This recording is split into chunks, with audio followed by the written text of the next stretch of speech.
What's up, friends? Welcome into a Thursday edition of Rock Chalk Sports with Elijah Schmidt, Trey Myers, and Dan Courtwright. I am Sean Kellerman. Thanks for joining us here on Kansas Nation. Appreciate everybody listening over on ESPN Kansas City, watching on kansasnation.com, as well as watching live on Facebook, YouTube. The likes, the comments, the subscriptions, they all help a lot. So appreciate all of you. Got another full show for you today. You know, we're starting talking USA soccer. Yeah. The only bummer, and I was thinking about this on the way in, we have to talk USA soccer today because the game between USA and Australia is tomorrow at 2. So that's before we go on air. But due to it being a very busy day in Kansas City, we need to get our recording tomorrow done early. So we won't be able to recap the USA-Australia game tomorrow on Rock Chalk Sports. We will talk about it Monday on Rock Chalk Sports, in which Dan Courtwright will be rolling as one unit. He'll be talking USA soccer.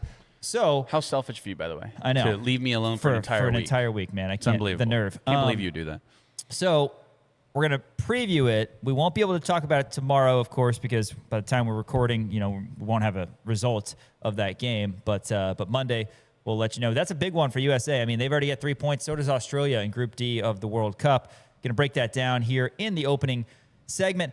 Next segment, talking a little Royals baseball. A slight word on the Royals, as they don't respectfully deserve much more than that. And then the new home run derby rules. I'm really curious to hear what Dan Courtwright feels about those rules. It came out a little bit earlier today. Taste of the past, a taste of watching baseball and the All-Star break growing up. Dude, some of my favorite memories are sitting in the basement at my parents' house And watching Babe Ruth and Ted Williams go at it. Yes, the home run derby, Sorry, like the All-Star break. We've talked about this before. Is there a better age / time of year than the summer growing up as like a 12-year-old? Yeah. I mean, it is the best. You No, go it to is. the pool. You go Yeah. to the pool. You play the pool for 5 hours. Yeah, because you're not old enough to start working, but you're old enough to have a little bit of freedom Yes. and enjoy the summer. Yes, you can like ride your bikes. perfect. So I would ride my bikes, get some, pick up some movies, pick up some soda, some candy, whatever. Like And then, 6th, 7th grade. oh my just god, the Oh, best summers. It's great. Yeah. It's great. And you'd be chugging soda, like I said, but. Yeah, you'd be at the pool all day, go back, just do whatever. And then I remember watching Baseball Tonight on ESPN, dude. You remember watching that? I Carl do. Ravitch and Harold Reynolds and Peter Gammons. Yeah. Tim Kirkjian. Carl Ravitch. That was great. But anyway, the home run derby I remember was a special part of the summer because you had the All-Star break and all that. But yeah, staying up late and yeah. Also remember waking up really early to watch the Olympics or the World Cup when they were across the pond. Yeah. I don't think there was an Olympics. Oh, no, there was back in 2012. I think it was a freshman in high school, I believe, going into, or no, I might have been going into my 8th grade year, somewhere around there. So But yeah, no, the that was Summer fun Olympics? too. Yeah, Summer Olympics. So it would have been 2012, right? Because we're Yes. getting it again in 28. So I was going into my freshman year of high school, and that was a blast watching that. That was over in London, I believe. But yeah, no, it's like those summers were just like peak. Like again, you didn't have to worry about like having a job. And I think I was umpiring that summer, but that wasn't like really a job. Like it was just like I would just go to the Ball Diamonds and that was still fun. Right. But yeah, no, it's like that was the perfect summer. Like nostalgia. Yeah. Man. I still remember my parents had this couch, but it was a 4-seater. Ooh. A 4-seat couch, and sure. it was like this ugly yellow, like floral. But I would sleep on that like every night over the summer. That's where I would sleep. I would just sleep in Why? the basement because I would be playing video games or watching TV down there instead of going up to my room, and I didn't have anything to do the next day. That makes sense. So yeah, no, it was High school was a little great. High school was a little bit better, honestly, because I was a lifeguard. And what I would do is I would sleep in until like 11 every day. I would wake up. I would go to Skip's grocery store, which is the grocery store in Carbondale. They had a deli section. I would get their General Tso's chicken, and I would get a ice cold Coca-Cola Classic, Can't beat and it. I would scarf that down, and I just head over to the pool. Yeah. And it was just the best. So good, man. Just the best. So good. Yeah, I mean, a lot of nostalgia of that. But speaking of the Olympics in 2028, Yeah. it's going to be really fun, the fact that that's in L.A., also Oklahoma City, if I'm not mistaken. Yes, the LA, Oklahoma City, the sister cities, if you will. The Twin Cities. Yes. The Twin Cities, yeah. I mean, you get to LA, bam, you feel like you're in Oklahoma City. But the fun part about that is that the events we can actually watch live. That's the one thing that sucked Yeah. about the Olympics in the past, it's like 2 seconds of scrolling social media. Simone Biles won. Yeah, You know? right. Oh, I know. You're just like, come on, man. Like, Yeah. let me watch it. And yeah, that's how it was with the Winter Olympics this year. Is like I would wake up at like 6 a.m., 7 a.m. and try to watch some luge. Just Yeah. because it was over in Milan and it was, way too early. Curling always started really early too, and it was like I would watch it in the mornings, and then like I remember like because they would have the gold zone or whatever, but then they would have Olympic prime time where they would just replay it for everybody who wasn't able to watch it in the mornings. But also social media has just ruined that. So you're like, oh, I already know what happens. You know what I mean? Right. I know. Just lame. So that's a bummer. But anyway, we won't have to worry about that. Yeah, it's going to be on the West Coast, but hey, that's a lot better. And anyway, we'll talk about the Olympics tomorrow probably because we might not have a lot of stuff to talk about. But yeah, USA, Australia. We'll talk a little home run derby. And then one of our favorite segments is coming up after that. Am I crazy? Am I crazy? I'm not, but I think Dan Courtwright just might be. He's got some piping hot takes that he truly feels honest. I mean, you honestly believe these things. I have been thinking about these takes for a long time. Yes. By the way, shout out to our new intern, Trey Myers. Yes. He is helping me collaborate on He's this Am I Crazy? assisting Elisha Schmidt. Yeah, am I crazy segment? So yeah, we got some hot I will takes. tell you a brewing. if you are crazy. And then this is your type of show because after that, Yeah. Dan, we are going to do another of your favorite segments, a fantasy draft, but we're going to keep it simple in honor of the World Cup. We are going to keep it simple. This has been something that's been talked about for a long time, and it's, if the U.S. was more ingrained in soccer, they would have their best athletes playing soccer. So what we're going to do is we're going to have a draft of NFL players to play soccer. Yeah, I can't wait for that. It's going to be a lot of fun. Back-to-back fun, all goofy segments. all NFL players to play soccer. When we're going with 11, right? Because there's 11 on each side. Oh, my God. Much like a football game. Okay, 11 on each side. All right. Yeah, so you got your center forward, two center forwards, two side midfielders, two center midfielders. You have your defensive end midfielder. Oh, my God. Center back, keeper. Wow. Repeat that back to me. I did not think hard enough about this. I just thought of 11 guys. I am confident though about the 11 that I chose. Okay. You already have your 11? I've got my 11. Okay. Yep. As All long right. as they don't get blocked. 11 guys, man. That's going to be a long segment. It man. will be. After that, we are going to continue our Kansas football position group breakdown as we talk KU running backs. It's a full slate of running backs in the room. I mean, we've got true freshmen, we've got redshirt freshmen, we've got transfers over. We'll talk about that as well as we get rolling on Rock Chalk Sports. World Cup in action again, of course. Big thing in Kansas City this week was Argentina and Algeria doing battle over at Kansas City Stadium. Leo Messi with the 55th hat trick in World Cup history. His first. And the first that Arrowhead Stadium has seen. Yeah, his first. His first. Good thing he came back, man. Otherwise, that was going to be a total blot on his resume. The By the fact way, that he didn't do that. I did see, this is classic sports stock market stuff, but I did want to maybe mention it here. Lionel Messi has a better record at Arrowhead Stadium than Derek Carr. Derek Carr. So Lionel Messi at Arrowhead Stadium because he played with Miami FC against Sporting KC, but it was such a big event that they moved it to Arrowhead. He won that game, and then Argentina obviously beat Algeria over this past week. So now Messi is 2-0 at Arrowhead Stadium. Derek Carr is 1-9 every time he's played at Arrowhead Stadium. Played 10 times. He beat us once? He beat us once. I think. Was he with the Saints? No, it would've was. been, obviously would have been Raiders. It would have been the Raiders, and I want to say it was 2017. That sounds about right. It was around Christmas. Oh, yeah. I remember say. you brought that up all the time. Well, you bring it up all the time. You say it ruined your Christmas. No, but it wasn't that Christmas game, I don't think. Okay. Or maybe it was. No, this was a while ago. Because that Christmas game, that was in like 2023 or 2024, whenever the Chiefs were bad but still won the Super Bowl. That was their last Super Bowl win that they won. 2023. Was it 2023? Yeah, so you were Derek Carr. not particularly close. So but this was not Derek Carr. This was Aiden O'Connell. That's the thing. So that's why I'm saying. Oh, my God. This is Derek- the game that he didn't complete a pass after the first quarter. That's right. Oh, But Derek Carr, I think it was around either Christmas or it was around Thanksgiving. I know it was a.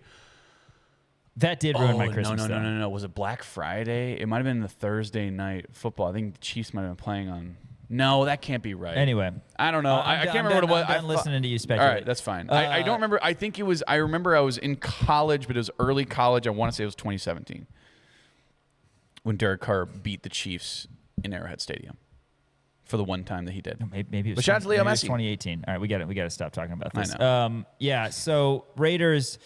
I don't know how we got on that, but Arrowhead Stadium. They got to see something that was really special on Tuesday night. I'd like to get to a game. It's just it's not necessarily in the cards for me. So Jason Anderson for Sports Radio 810 WHB, who does the Zone, the midday show. He had an interesting prompt. He said because he said he thought about going to the game but didn't because of the money, and then he felt so bad because he wasn't able to go to the game and see Leo Messi for probably the last time in Arrowhead Stadium, score a hat trick. So he had this prompt of what is one sporting event that you thought about going to but wound up not going to and you really wish you had? I mean, I have one in mind. So I don't know that I have one, but I do remember my dad and I had tickets to Game 4 of the ALDS Royals Angels, and the Royals swept them. Yeah. So we didn't get to Game 4. Oh, So that was a bummer. And I'm a huge Royals fan. I've never been to a Royals playoff game, and we Right. had 3 seasons of home playoff games. That would have been fun. My dad went to the 1-versus-1 KU Oklahoma game in 2016. I was and, at that, of course. Yeah, my And dad. You turned it down? No, Was I it didn't some turn girl? it. No, I didn't turn it down. My dad took his buddy Fred. Shout out to Fred. Instead of me. Shout out to Fred Sherman. But yeah, he went, and I remember watching it at my parents' house. So that was fun. Yeah, not as yeah. fun as being there. My No. bride and I were there. That was the last game I was at before I started working for the Jayhawk Radio Is that Network. true? Oh, it was the that's last game I was at as a fan. That's awesome. Yeah, it that's was- a it was- that's I a was good so one stressed. that's a good one to end on. January 4th, 2016. I will also say Super Bowls, just if money was no option and you were able to go to any event to be there live in person, also non-local, probably the Iron Bowl in 2013, Chris Davis. Auburn's gonna win the football game. Yep. That'd be up there. Kick 6. Kick 6, yeah, Yeah. absolutely. That's fun. Anyway, Australia. USA, Australia. Yeah. Group D of the World Cup tomorrow at 2. USA, a 4-1 dominant victory over Paraguay. Did you catch most of that game? I watched the entirety of it. On Friday. That was fun. I'm excited to watch tomorrow's match as well. I know. 2 p.m. It's going to be electric. Can't wait for that. But Turkey and Paraguay are also in Group D along with USA, Australia. I mentioned Americans, the Aussies. They both have 3 points. You win the first game in pool play, you're in a really good spot. That's where the USA is right now. And of course, a lot of other powers are in a good spot. You look at Argentina, you look at France, not Spain, but Germany as well. They all have 3 points. But you're in a good spot because you honestly can probably afford a draw here in your second, particularly because you get Turkey to close out the group play for the USA on Thursday, a week from today at 9 p.m. USA and Turkey. You feel good about that one. You don't know for sure. Well, but yeah. at the same time, if you're able to get a win tomorrow against Australia, then you're coasting, man, and essentially focused on the knockout round. Right, absolutely. And a word on Turkey, because Turkey's a really, really solid team, right? I mean, you look at the Australia-Turkey game, you go, well, Australia beat them 2-0. That's pretty fine. But you look at the stats and you look at the discrepancy in terms of possession time, in terms of passes, in terms of total shots, right? Turkey beat them in everything. In terms of total shots, Australia had 8. Turkey had 28. Shots on target, shots on goal, Australia had 4. Turkey had 7. Possession time, possession percentage. Turkey had the ball 63% of the time. Australia only had the ball 37% of the time. Passes, Turkey had 679 passes. Australia had 273. Pass accuracy, 91% for Australia, 75% for Australia, 91% for Turkey. And Australia is a really fast team, and they are able to take over and kind of take advantage of some of the mistakes and miscues that other teams have. But Turkey is a really solid team. If I'm looking at this, Turkey's probably the best team in the entire group. But they lost one to Australia, which I think is massive. I think the U.S. has a better chance of beating Australia than they probably do Turkey. CBSSports.com backs that up because they have a rankings. Again, these rankings were based after the first week or so of the World Cup. Just posted a little bit earlier today, Francesco Porzio on CBSSports.com. Some noteworthy teams. I won't go through all 48 teams, but I'll highlight some of the teams that USA will face. At the top is France. Spain falls down. They were the favorite. Now they're 3. Argentina is 2. England is 4. Portugal is 5. No major shockers there. Germany is at 10. They stand pat there. The USA is at 12. So the USA actually stands pat there. And the writer of this article said ranking the U.S. 12th drew some criticism, but their 4-1 win over Paraguay only reinforced my view. The performance was exactly what he expected, which is why they remain in the same spot. Other noteworthy teams, Dan, Turkey is 18 and Australia is 34. So you're right in terms of the stats didn't lie. The fact is, though, Australia was much more efficient in getting 2 goals. Other noteworthy teams, Ivory Coast is up to 22. They jumped 7 spots in the rankings. Canada is down to 29. They fell 5 spots. Australia did move up, but again, they were at 38 out of 48, so they're now 34. And Cabo Verde, shout out to them. They went from 46 to 38 after pitching a shutout against Spain and awesome. Shockingly hitting on the plus 1,300 or whatever the draw Who's was. Algeria is 43. Algeria is down 6. That's a bummer. But again, they have an opportunity. They get Jordan next. Jordan is beneath them at 44. Last is Curacao. Just happy to be here. Uzbekistan, by the way. Curacao scored a goal. Uzbekistan, by the way. Yeah, it was 7-1. I know, but they still scored. It's good for them. Last night, Uzbekistan briefly tied Colombia in the late night affair. Did you see that? And then I fell asleep. Colombia scored, and then Colombia would actually add another one in extra time to win 3-1. But yeah, USA at 12 of 48. You feel good about that. So if you look at it this way, and based on what you said regarding the efficiency of Australia, they were very efficient, but statistically not as good as Turkey. I mean, USA gets a win tomorrow. Like I said, you are coasting, and then you're just trying to improve on where you could potentially be in the round of 32. Yeah, absolutely, right? And I think that with Australia beating Turkey, that is the perfect storm for the U.S. to get out of group play, right? Because, like you said, Turkey, they're sitting at 18 right now. Australia, they're around the 30s. USA jumped all the way up to 12.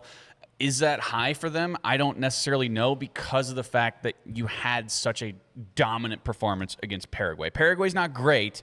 I understand that. But still, beating them 4-1 is a massive, massive thing for this U.S. team. And U.S., I mean, they have really solid players, too. I mean, their goalkeeper has been awesome all year. Florian Balogun, he had 2 goals in the game against Paraguay. You also had the own goal as well. Mauricio, he wound up having a goal for Paraguay. But, still, you have really solid players on this U.S. team, all kind of headlined by Christian Pulisic as well. Pulisic, I think that we haven't seen what he's been capable of, right? He only got 37 touches in the game against Paraguay when you had Tyler Adams with 80 touches, right? Malik Tillman had 65. Weston McKennie, he had 64, right? Christian Pulisic, the more touches he's going to get, the more he's going to be able to take over games because he is that good. He's playing at a very high level right now, obviously over in the EPL or wherever he's at. So you like the U.S.'s chances, especially because they got those 3 points. That's absolutely massive. Australia also has those 3 points, and the U.S. is I keep wanting to say Kansas.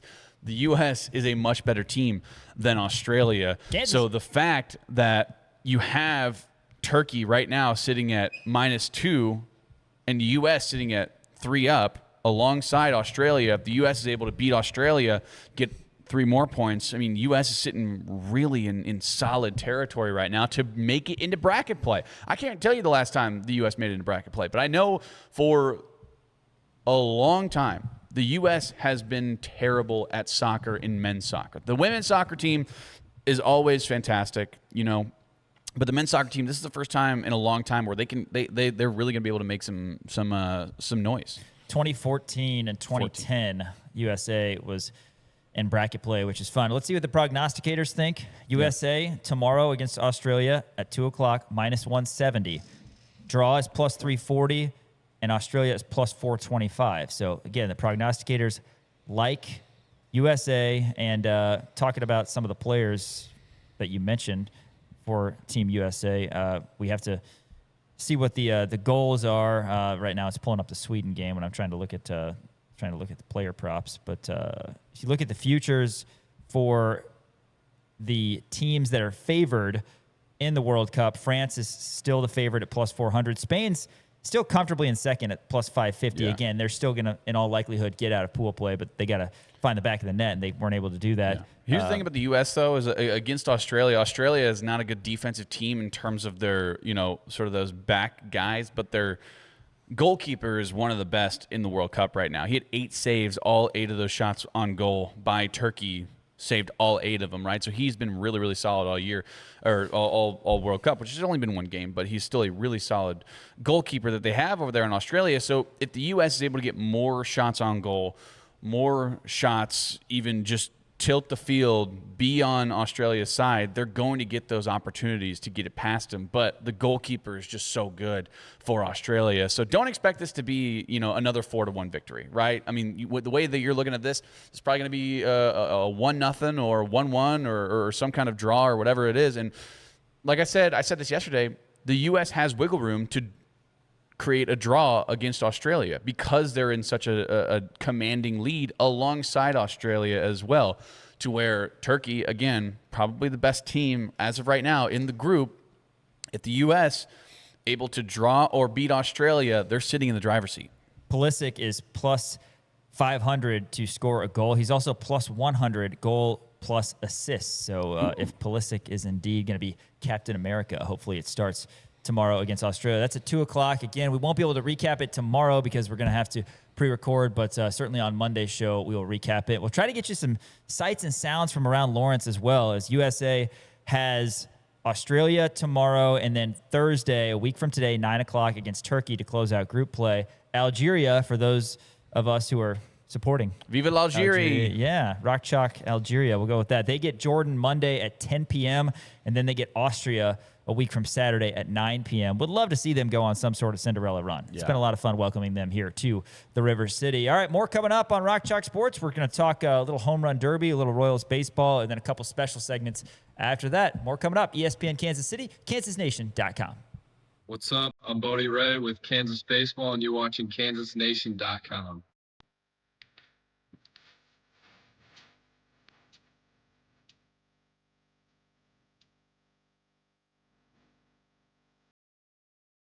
Kick off summer at Crown Toyota. Easy models now 0% APR with a $1,500 cash incentive. Get into a 2026 Tundra for 2.99 APR and a $1,000 cash incentive. 2026 Toyota Camry Hybrids 3.99 APR and 4Runner models 4.99 APR. Together, we're elevating our potential, our pride, our traditions, and our dreams. Together, we're opening up a whole new world of possibilities. Elevate your University of Kansas experience with Jayhawk checking from Central Bank. Central Bank and KU, elevating together.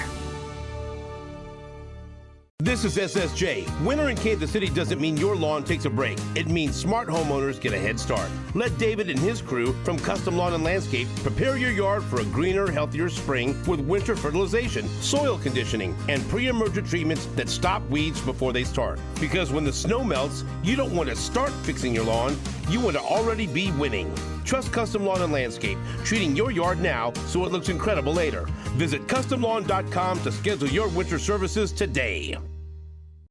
Hi there, Gary Joslin with Joslin's Jewelry. I'm not the class ring company. I'm a mom and pop jewelry store for 42 years. We were recently voted the gold medal #1 jewelry store in the greater Kansas City area by Ingram's Magazine. Come see us at Joslin's Jewelry, 9529 Antioch. Joslin's Jewelry, the jeweler you'll recommend to your friends and family. Joslin's Jewelry, for the best that's yet to come. Welcome back to Rock Chalk Sports. Dan, Crown Automotive, your neck of the woods. Miles Schneier, the Lawrence Citizen of the Year. Great service and sales staff and a great selection of vehicles. Yeah, if you're in the market for a new or used car, be sure to check out Crown Automotive over in my neck of the woods, South Iowa Street. They have a whole line of new Toyotas and Volkswagens, Tiguans, Taosas, Jettas, Corollas, Camrys, RAV4s, Tundras, Tacomas, you name it, they've got it. And if those aren't your jam, they have a whole line of used cars as well. They're not going to try to put you in some sporty little thing. If you got 4 kids running around with soccer practice, they're going to get you in the car that fits your lifestyle. So check them out, crownautomotive.com or crownmotorsvw.com, the friendliest sales staff in town. And it's all brought to you by the Lawrence Citizen of the Year, Miles Schneer. Great wine, great cars. Check them out, crownautomotive.com. Yeah, next time you're over in the Oregon area, check out Schneer Family Winery. Is that what it's called? I don't think so. Zenith Winery. Zenith Winery. Yeah, we have their wines over here. Delicious. Great. I'm not a wine guy. I'm a wine guy. You are I a like wine guy? I'm not a wine guy, like but that wine. wine's good. I like beer. I do beer generally, but Is your wife I a don't know. wine lady? She is. That's what Piper's not a wine lady. Yeah. You know what she is? She's a Vegas bomb girl. Yeah, absolutely. Absolutely she is. No, I can see that. Yeah. No, Caitlin has always liked wine, but now she just like falls asleep in the middle of a glass. I can't remember if I told you this. During my wedding, we went to Town Royal after the reception. And Dan, I was there. My father, you were playing pool with him. I believe when this happened, Yes. my dad came up to me and he goes, "Piper gave me a Vegas bomb. What is that?" Yeah, that is I was awesome. like, "You don't want to know." What is it, by the way? It's Red Bull and So yeah, it's cranberry juice, Red Bull, peach schnapps, and vodka. Okay. I believe. And it's see, I could do that. That's not a yeah, big but deal. it's usually. I mean, it's not a shot. It's like a half a cup. Yeah, right. At least the way that we pour them. Right. But yeah, my dad was Jaeger like, "What bombs is I'm it?" not I a was fan like, of. "You don't want to know." Yeah. Did he You don't drink wanna- it? Yeah, he did. I told him there's Red Bull in it. He goes, "Great, now I'm gonna be up all night." Oh my God. Well, you'll be fine. You'll be be fine. fine. 2 ounces Don't of worry Red Bull. about it. You'll be all right, I Chris. don't know if he's ever drank a Red Bull in his life until then. Royals are only 6.5 back of the wild card. Let's start with that. I mean, Ah. honestly, if the record was 37 and 38 or 38 and 37, you'd be like, all right, we're only 6.5 back of the wild card. The record's not that. It's No. 30 and 45. It's tied for the worst record in the American League. But the statement is true. They're 6.5 back of the wild card. I'm the eternal optimist. I'm going to look at it that way. No, it's a disaster right now, though. You got injuries. Reagans has been out. Bubic has been out. Estevez has been out. Seth Lugo gets hit in the forehead with a 107-mile-an-hour batted ball. There was that issue. He goes to the 7-day IL.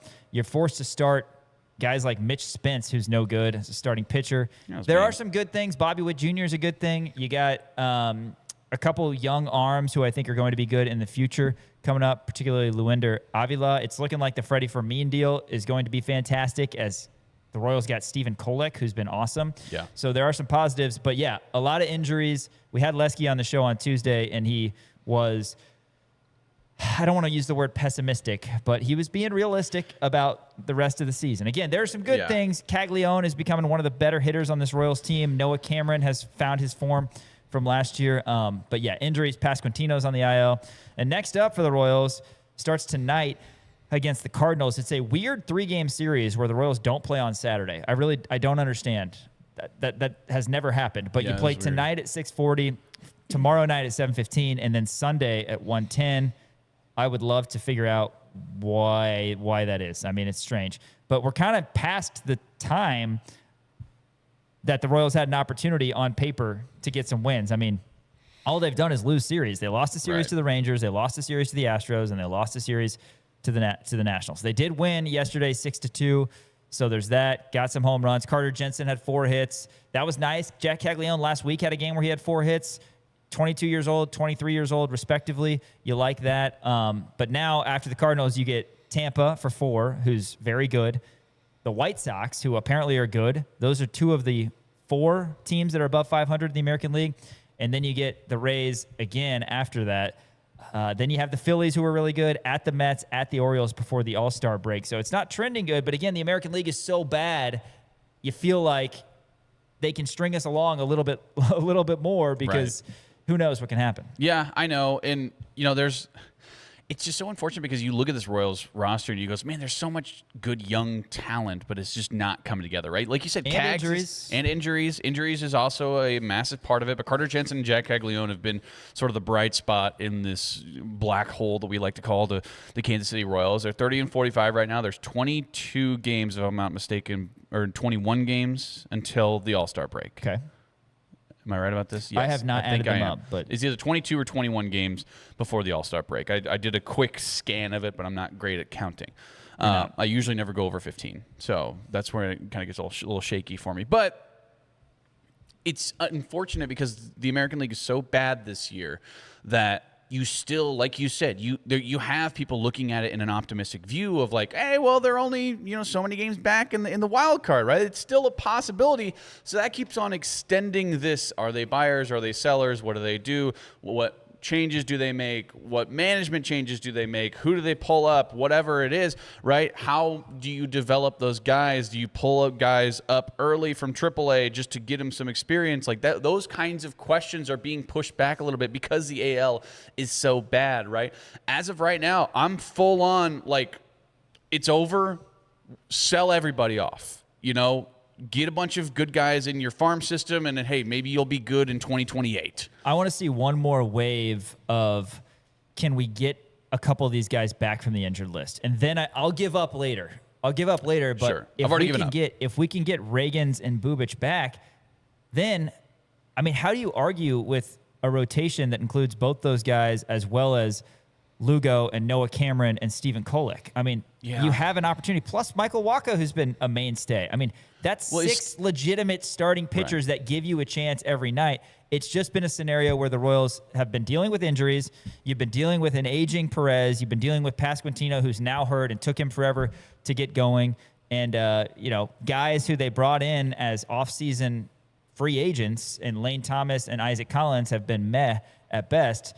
There's issues. There's better teams in the American League than the Royals, but only 6.5 back. Again, I don't want to give up yet. I want one wave of guys on the injured list coming back, getting healthy to maybe give the Royals a jolt. Again, 30-45, you should be done. You should be 14, 15 games back of even a wild card when your record is that bad. They're not. They're 6.5 back. And other teams have problems too. The first half's been ugly for the Royals, but that's not to say that it's not completely over. I know. That's why I hate the fact that it's pushing this back so far. It's like, I've already given up, but everybody else hasn't. And it's just, I don't know. I think you get to the point where it's just like, you need to kind of stop this. You do have the series coming up against the Cardinals, which we'll see how that goes. I mean, it's kind of a rivalry thing or whatever you want to say, but the Cardinals are still a really solid team. It's going to be at Kauffman. Then you go to the Tampa Bay Rays. They're over 500. They're 41 and something right now. I think they've won 41 games. Then you have the White Sox coming up. Then you have the Rays again, right? So it's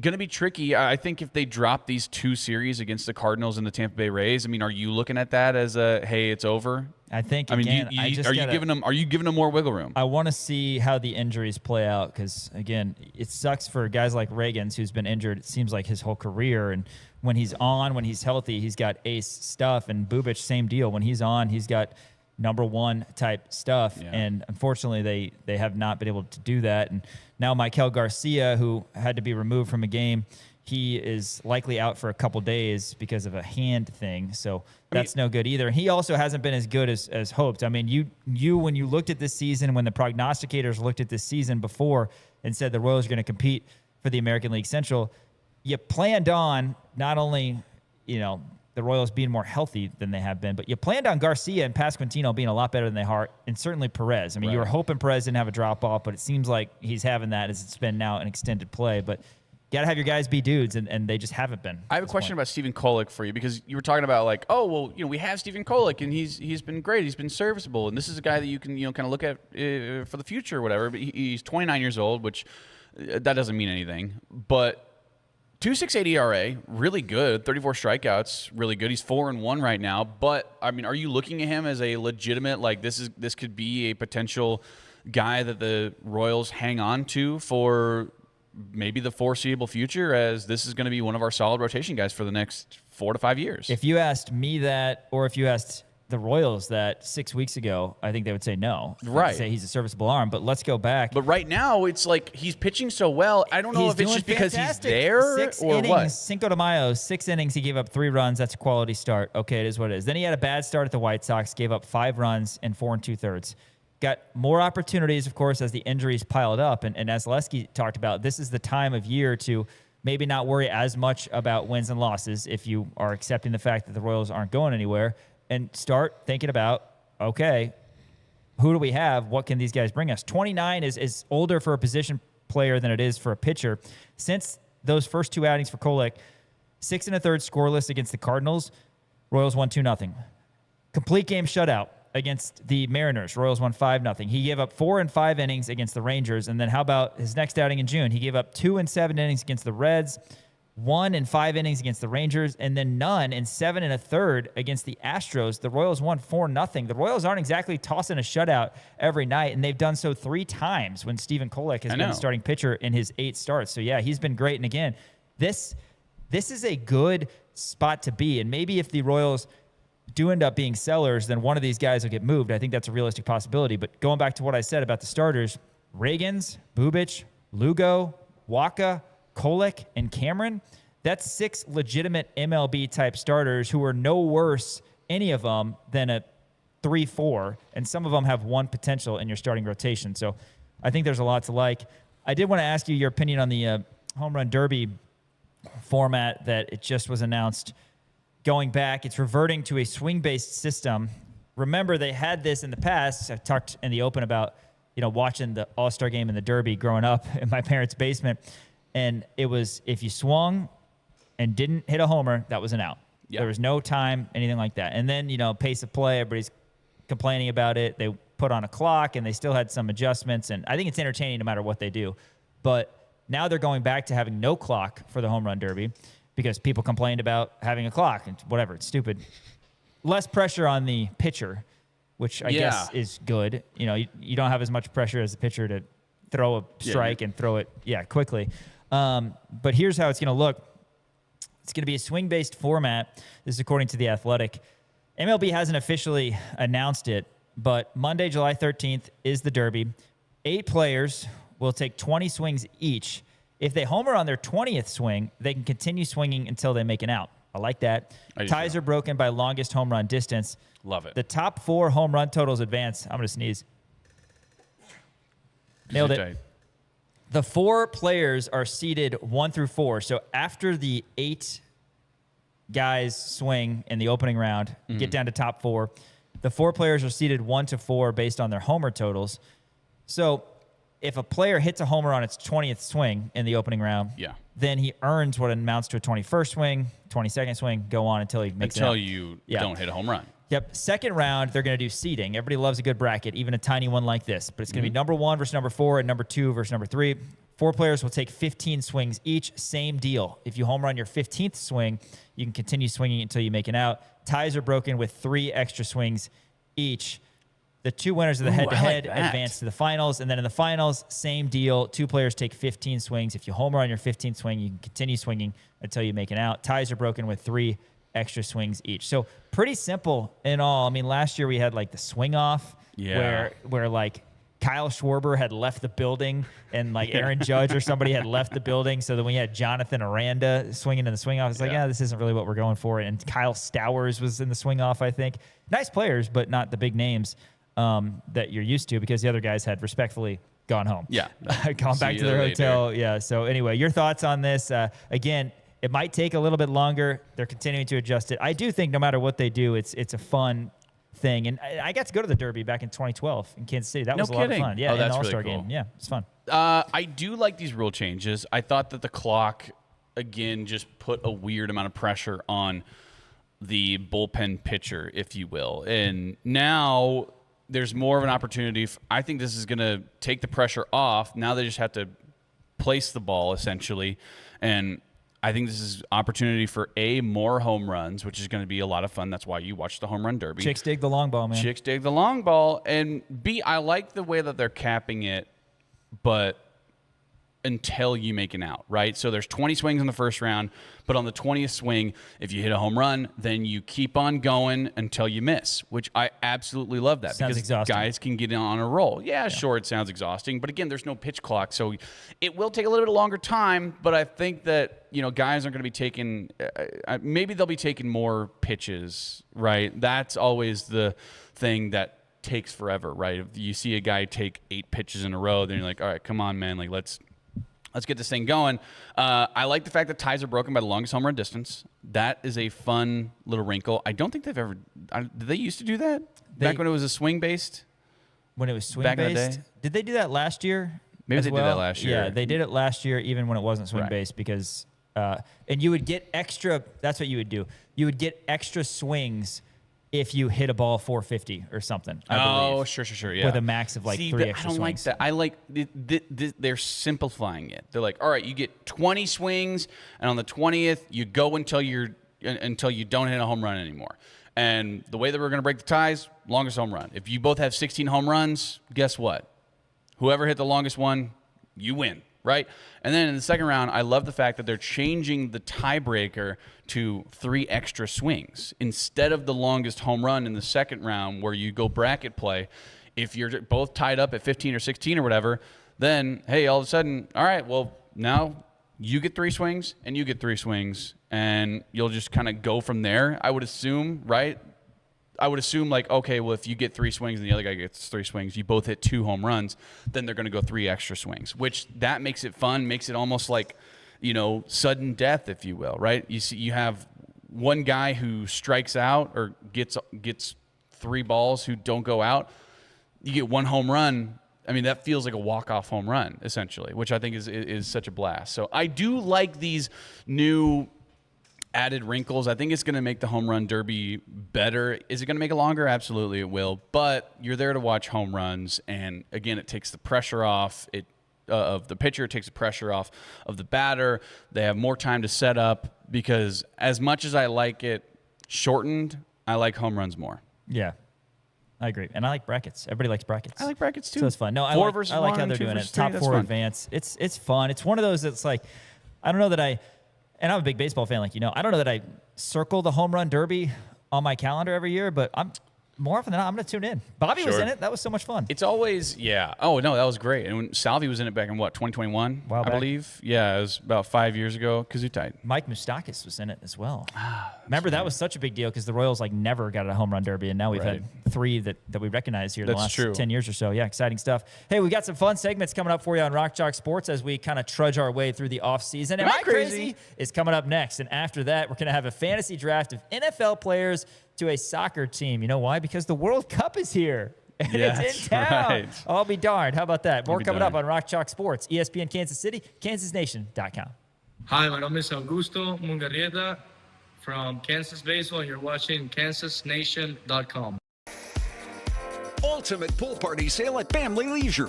Let us help you create the ultimate outdoor space. Jump into summer with exceptional deals on pools. Enhance the party with goggles, pool floats, toys, and outdoor games at guaranteed lowest prices.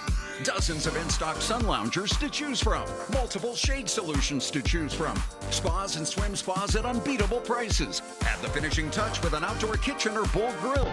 Ultimate pool party sale going on right now at Family Leisure.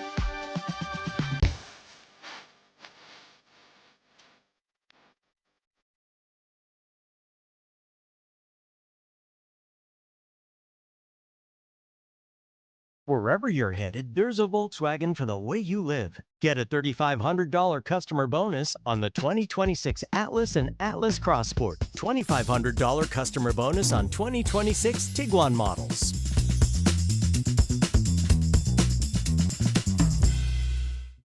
Hoping to find a hot deal on a new side-by-side? Can-Am is offering fresh deals for summer. Save up to $1,500 on 2026 Can-Am Defender models at Heinen Outdoor Power Equipment. The Defender is a versatile side-by-side utility vehicle that's built to work hard and play hard. And Heinen Outdoor Power Equipment will give you their best deal with up to $1,500 off. Offer ends June 30th. For complete details and a great deal on a great new ride, see Heinen Outdoor Power Equipment in Lawrence.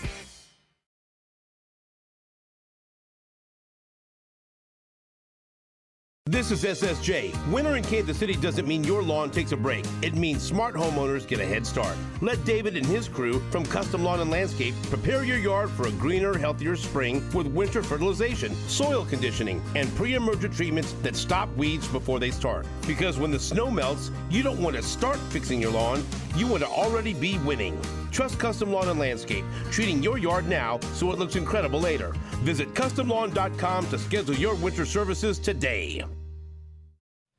Welcome back to Rock Chalk Sports. Hey, with Jayhawk Checking from Central Bank, Jayhawk fans can carry their pride wherever they go with the official Jayhawk debit card, a simple way to show school spirit every day. Central Bank is proud to support the traditions and communities that bring people together. As the proud community banking partner of the University of Kansas, Central Bank is committed to serving Jayhawk fans with banking options designed for real life, on campus, at work, and everywhere in between. Learn more about Jayhawk Checking and the exclusive debit card at jayhawkchecking.com. jayhawkchecking.com, Central Bank, the proud community banking partner of the University of Kansas, member FDIC. Dan, Yeah. we've got a special segment coming up. We do. Are Am I crazy? you crazy? Am I crazy? I understand you've put together some warm takes. So for us to discuss. I did not put together these takes. Ah.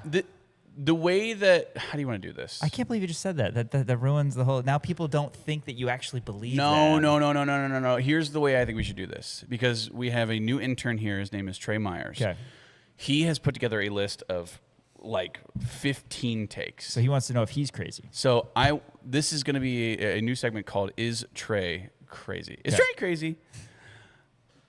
I want to read these off, and I want to have this conversation with you. He was sitting right over there with Elijah. This is his first day, by the way, so we're going to really be kind of throwing him under the bus a little bit. So let's start here, because I like this one a lot, and I agree with it.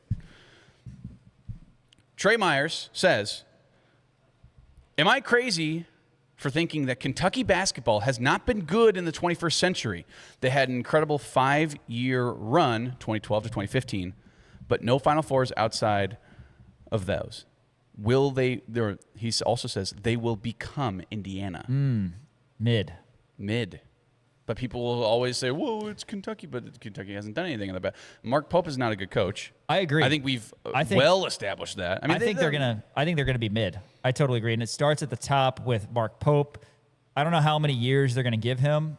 Maybe a couple more. Yeah. But remember, Kentucky was mid for a while back, before Calipari got there. And then be careful what you ask for. They wanted him out.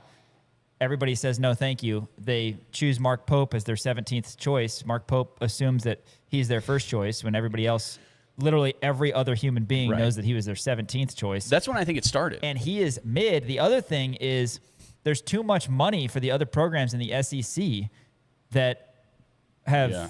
made good use of that money. Florida comes to the forefront. Of course, they won a national title, but Alabama's got a ton of money. Both those Arkansas. programs have great coaches. Arkansas as well. Yeah. So, yeah, I mean, I definitely Auburn. could see that Kentucky kind of being on the same wavelength as Indiana, who's been okay, but certainly not great, certainly not blue blood. Kentucky When will is remain the- a blue blood because of all the success they've had, but yeah, they've been poopy. When's the last time Indiana won a basketball national championship? I want to say 1987. it's 89. 87. Looks like it's the last Was time. Michigan 89? Yes. No, because that would have been the freshman year of the Fab Five, right?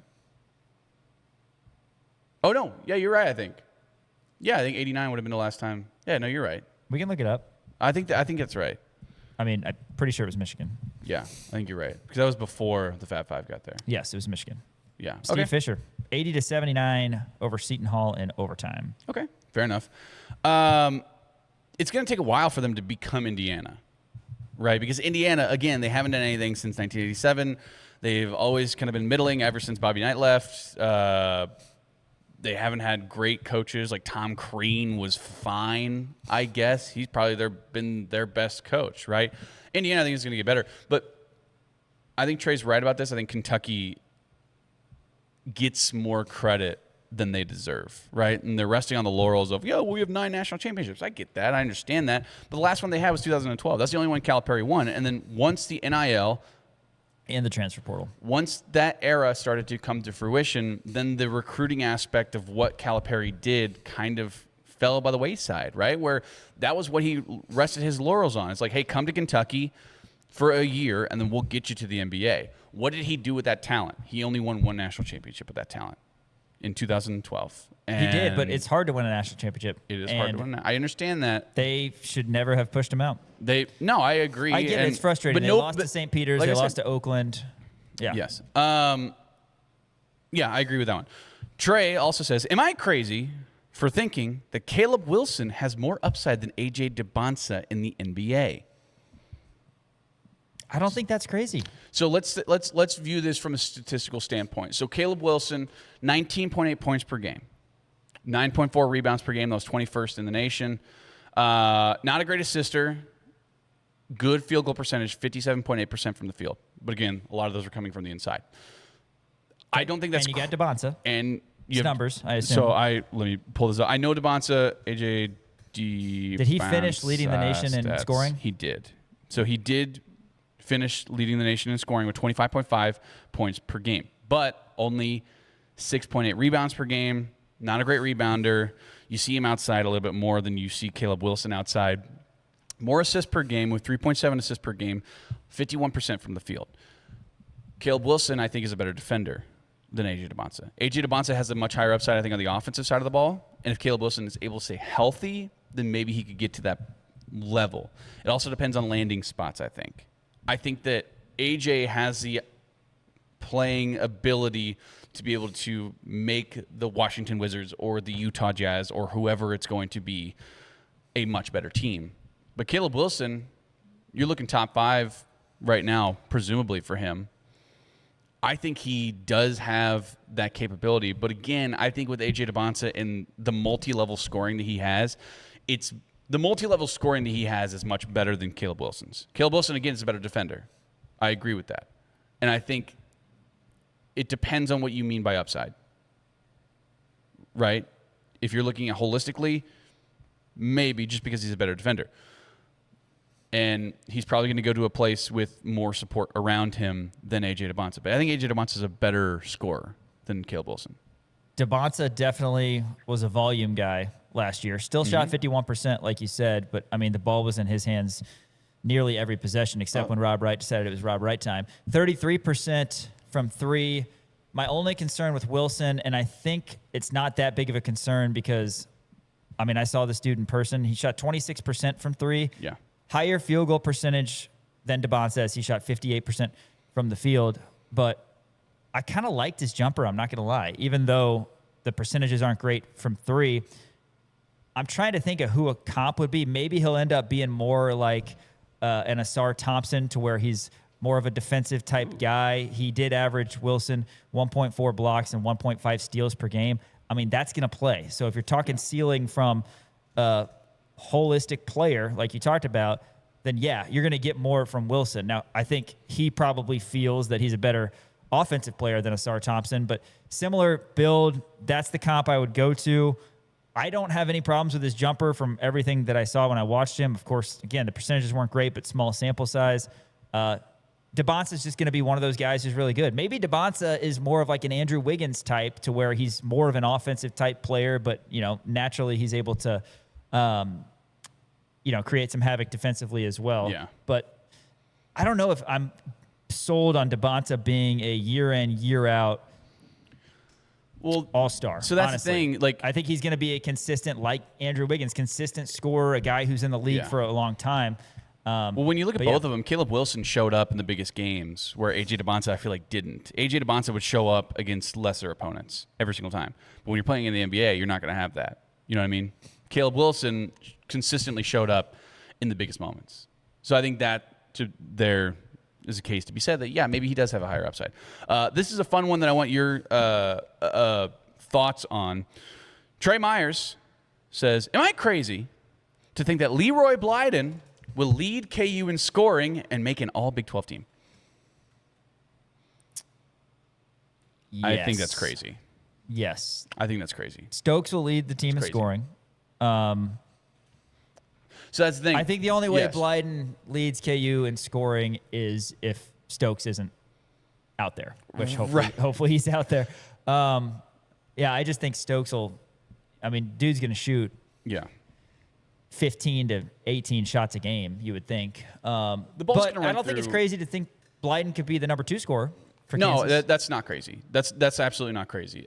Even if he comes off the bench. I don't know. For me, I think you want more scoring disparity between front court and back court. So in a perfect world, this is the way that it would break down for me. You have Tyron Stokes, your number 1 scorer, and then you have either Paul Mbia or Keanu Dawes or somebody in the front court as your number 2 guy. Wow. Because you want the disparity of it, right? You want, is disparity the right word? Doesn't sound right. You want it to be spread out, right? You don't want Kansas to live and die by the 3 and live and die by the guard play. Guard play is what gets you into deep runs, but again, you want your front court to be playing well. I don't think that's going to be the case. So if Leroy Blyden is our second guy, then sure, I think that's going to be great. I think he's, defensively, he's not quite there yet. I think that was kind of proven whenever he was at Toledo. And also, you have to remember you have Dennis Parker Jr., right? So they're going to be splitting playing time because I think Dennis Parker Jr. is going to be playing a much larger role than I think we've maybe given him credit for. And I think Dennis Parker Jr. is maybe a little bit better of a scorer than Leroy Blyden. So I do think that's a crazy one. If that happens, I'm happy. If he is the leading scorer and Tyron Stokes is also Tyron Stokes, but Leroy Blyden just out of nowhere scores 20 points a game, that's fine. I'll take it. But I think it's crazy to say that. Here's an interesting one. Trey Myers says, am I crazy to think that Freddy's is mid? Just having small fries did not make up for everything else. I've said this. You know what? Let me chime in first. Yeah, you go first. Yep. Because we're going to vehemently disagree with You know each what? other. I will chat. I will chat. Go for it. I'll take the microphone for a little bit here. Okay. Freddy's is not mid. Freddy's burgers are fantastic. The Freddy's sauce is awesome. I agree about the fries. The shoestring fries are too small. There are better fries in better places. You know who has really good fries? Actually, Jefferson's. The crinkle cut fries. They're very good, nice and salty. I don't know. It's weird. Never been a crinkle guy. Neither have I, but they're really good over there down the road. They're better than regular crinkle cut fries. The shoestring fries are okay, but you have to eat like eight of them at once. The Freddy's sauce is delicious. The burgers are delicious. My only complaint is sometimes I struggle with steak burgers in terms of I'm still hungry after. Yeah. So that can go for things like Winstead's. It could go for Steak and Shake, whatever it is. Shout out to Winstead's. But very, very good burgers, Freddy's. I am sometimes still hungry, even when I get the triple, because the fries aren't as filling as I want them to be. But, and you know where I'm going here, the most mid or below mid fast food place I've ever had is In-N-Out. That place sucks. Okay, That sucks place is is so unbelievable. Sucks is a strong overrated. word. Yeah. Their sauce is like sweet. I like the idea of the grilled onions on the burger, and I did the animal style. I did the animal style fries. Yeah. It's incredibly overrated. Give me Culver's, give me Wendy's, give me Runza, by the way. Shout out to Runza over in your neck, My of, the neck woods. of the woods. It's Very literally like good. a block away from my house. There's a lot of better fast food places, and I never in my life need to eat it In-N-Out again. Do you think that Culver's and Whataburger and Runza and all these places are better than Freddy's? This feels like a top 10. I would Okay. say that. Are we talking strictly burgers? Overall. Overall, I would take Freddy's over.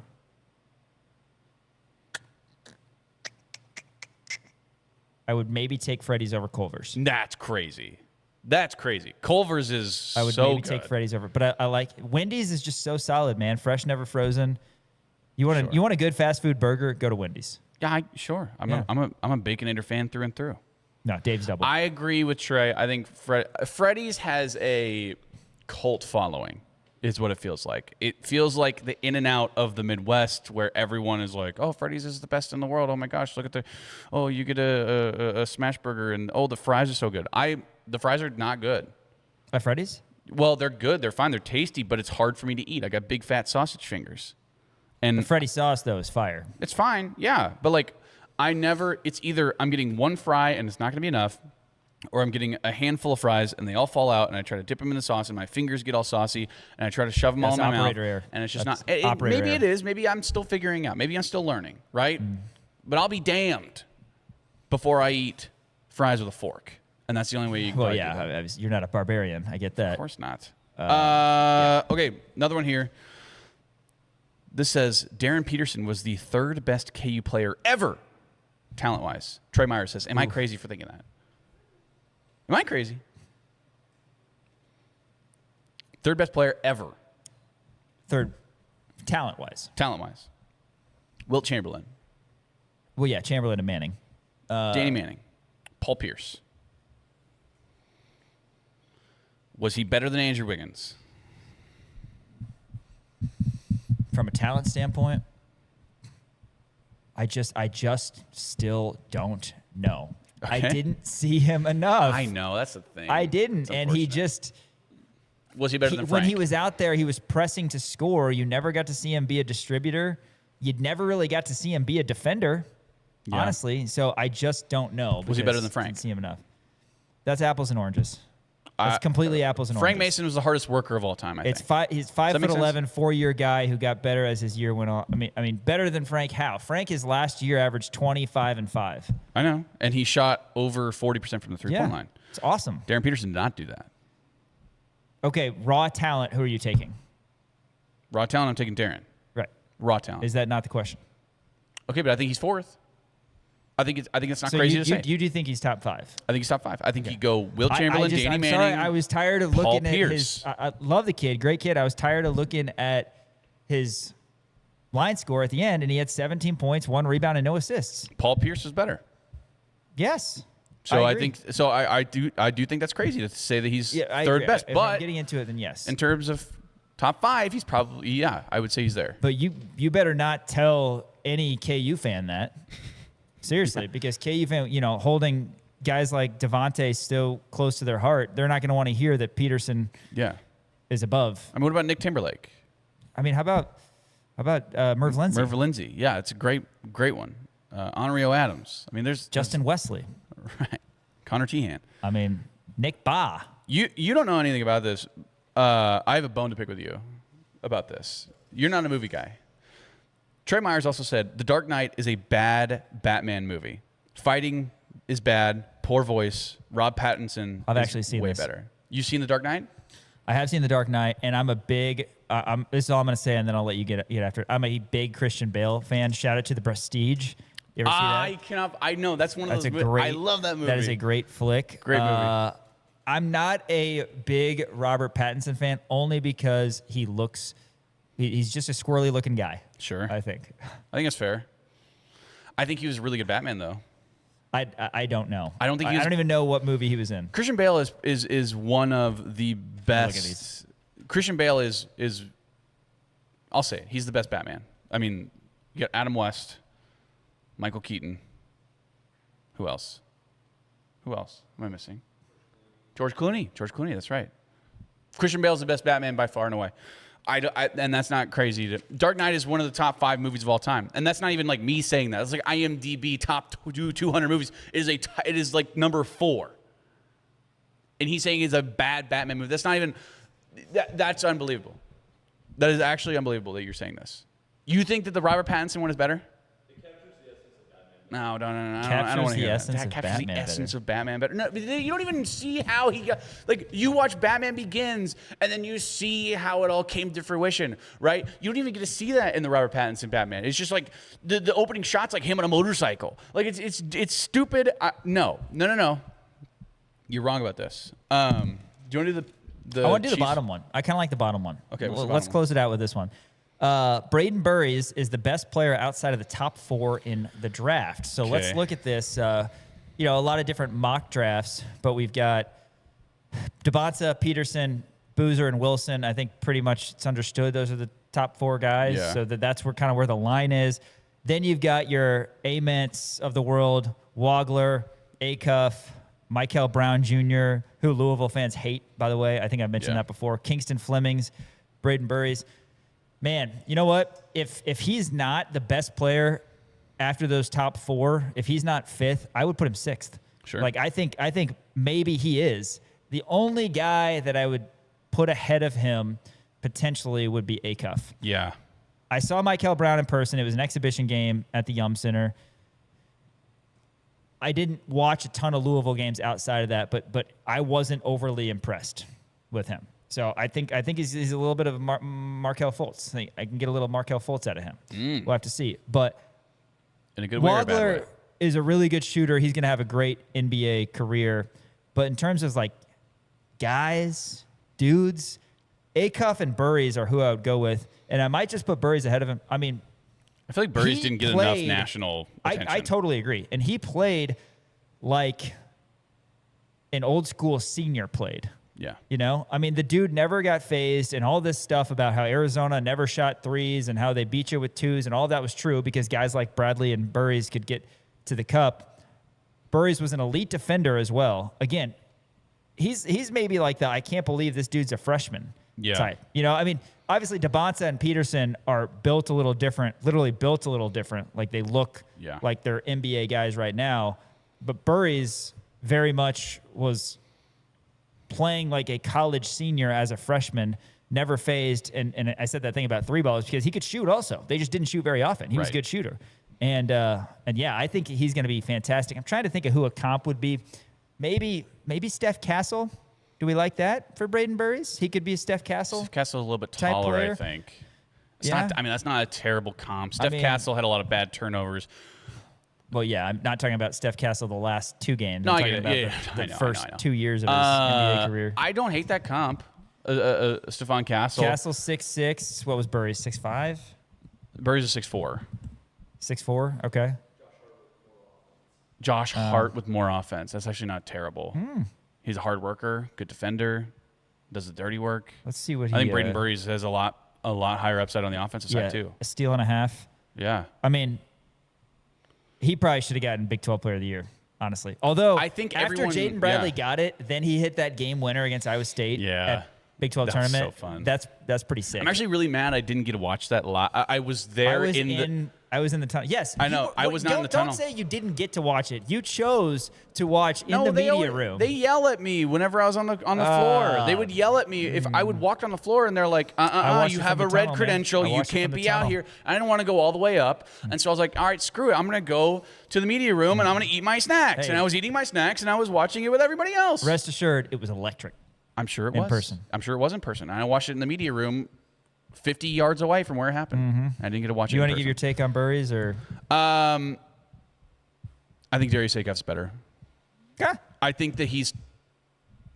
So you got top... What does it say? Top 4. I think Braden Burries is 6th. I think Darius Acuff is 5.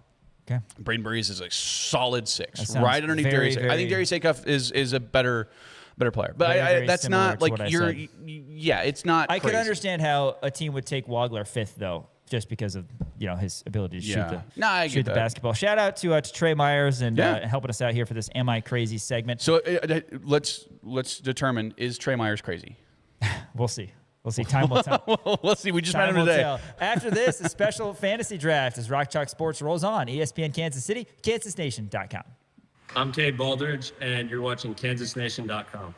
This is SSJ. Winter in Kansas City doesn't mean your lawn takes a break. It means smart homeowners get a head start. Let David and his crew from Custom Lawn and Landscape prepare your yard for a greener, healthier spring with winter fertilization, soil conditioning, and pre-emergent treatments that stop weeds before they start. Because when the snow melts, you don't want to start fixing your lawn.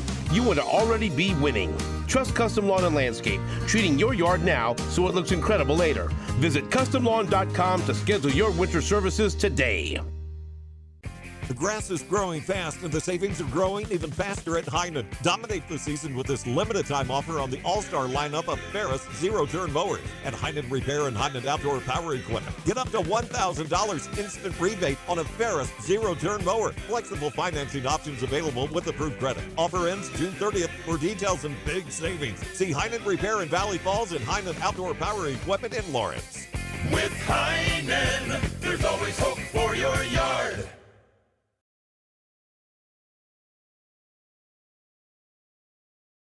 If you're talking trucks, you're talking Lewisburg Ford. With over 100 new F-150s on the lot, Lewisburg Ford is your truck headquarters. Right now, get up to $13,500 off MSRP on the new 2025 Ford F-150 XLT or 2.9% financing.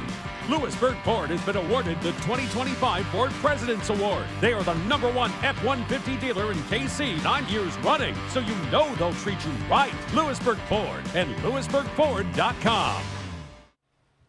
Welcome back. Rock Chalk Sports rolls on. Crown Automotive, our founding partners here at Kansas Nation. Give them a visit over on South Iowa in Lawrence. Miles Schneier and his team will get you in the vehicle that you need. Or if you're not local, crownautomotive.com, a great place to go. You can schedule Volkswagen service. You can schedule Toyota service. You can browse their selection as well at crownautomotive.com. And Special shout out, of course, to Zenith Winery, the Yeah. Schneer family winery over in Oregon. Very, very good wine. So appreciate that. All right, we've got a couple cool. I don't know how I feel about this, honestly, but we're gonna What do do you it. mean you don't know We're how gonna you do a feel fantasy about it? draft that's soccer related. We got to do something soccer related. Yes. Then we're gonna break down next segment the running backs for Jayhawk football in 2026, as we make sure we get some more sports talk, some more local Right. sports talk in, and then on tomorrow's show we are not going to have Shreyas Slaughter. We're going to have Samuel Winton from Jayhawk Slant. One He's gonna half of the come law on. firm. One half of the law firm will come in, and again, we'll talk a little World Cup tomorrow, but won't be able to break down the USA game like we did earlier in our opening segment due to having to record early. Very, very busy day in Kansas City, as you can imagine, so got to get our audio over to ESPN Kansas City, but we'll have more position group breakdowns. I figure we go wideouts tomorrow, of course. That would make sense. And then we'll have all sorts of other coverage for you as well. Dan, you got the MIAA flipping coin. I do have the MIAA flipping coin. This is from September 5th, 2019. It was the only game I ever got meaningful playing time in against Northeastern State. I played in 3 snaps. 2 of them were victory formation. We're going to go 11 players. Let's do 2 at the front. Oh, God. 5 in the middle, 3 in the back, goalkeeper. To keep it simple. How many in the back end? 2 front, 5 back, 3 middle. Or no, sorry. 2 front, 5 middle, 3 back. Keeper. Okay. 2, 5, 3, 1. All right, and we gotta draft 11 guys. 11 guys. Okay. So No, we're I gonna feel go- very good. Soccer players. All right. Yes. I'm going to flip the MIAA flipping coin. The MIAA is heads. The football player with all the teams is tails. Sean, I will let you call it in the air. Okay. Heads. Oh my God. No. It's tails. Let's go. That's 3 in a row for you. That is 3 in a row for me. Maybe the coin isn't conspiring against me after all. Okay, so I have the 1-1 overall pick. And this is current NFL players, yes? This is current NFL players. So, yeah, you can't be like, ooh, Night Train Lane. I or feel whatever. very, very good about Okay, this. fine. All right, but I'm you glad get 1-1 overall. This is gonna kill our rundown So here. This is so many selections. That's fine. We usually We'll be do fine. 6. Okay, for my number 1 overall pick, and there's a reason that I'm picking this is because he kicked an extra point for the Kansas City Chiefs. I believe he kicked a couple of extra points for the Kansas City Chiefs. Also did some kickoffs as well. I'm going with safety Justin Reed as one of my front guys. Okay. Justin Reed. Because of the fact that he does have a good foot, really fast guy. I understand he is a defender, but I want you him got him as where? I want him at my front. Okay. As I mean- striker. Okay.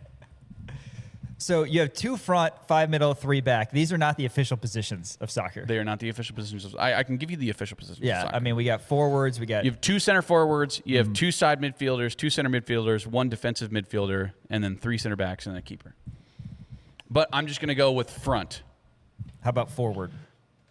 Forward. 2 forwards, 5 midfielders, Yes. and 3 backs. If you can't tell, we forward don't usually watch forward soccer. midfielder back.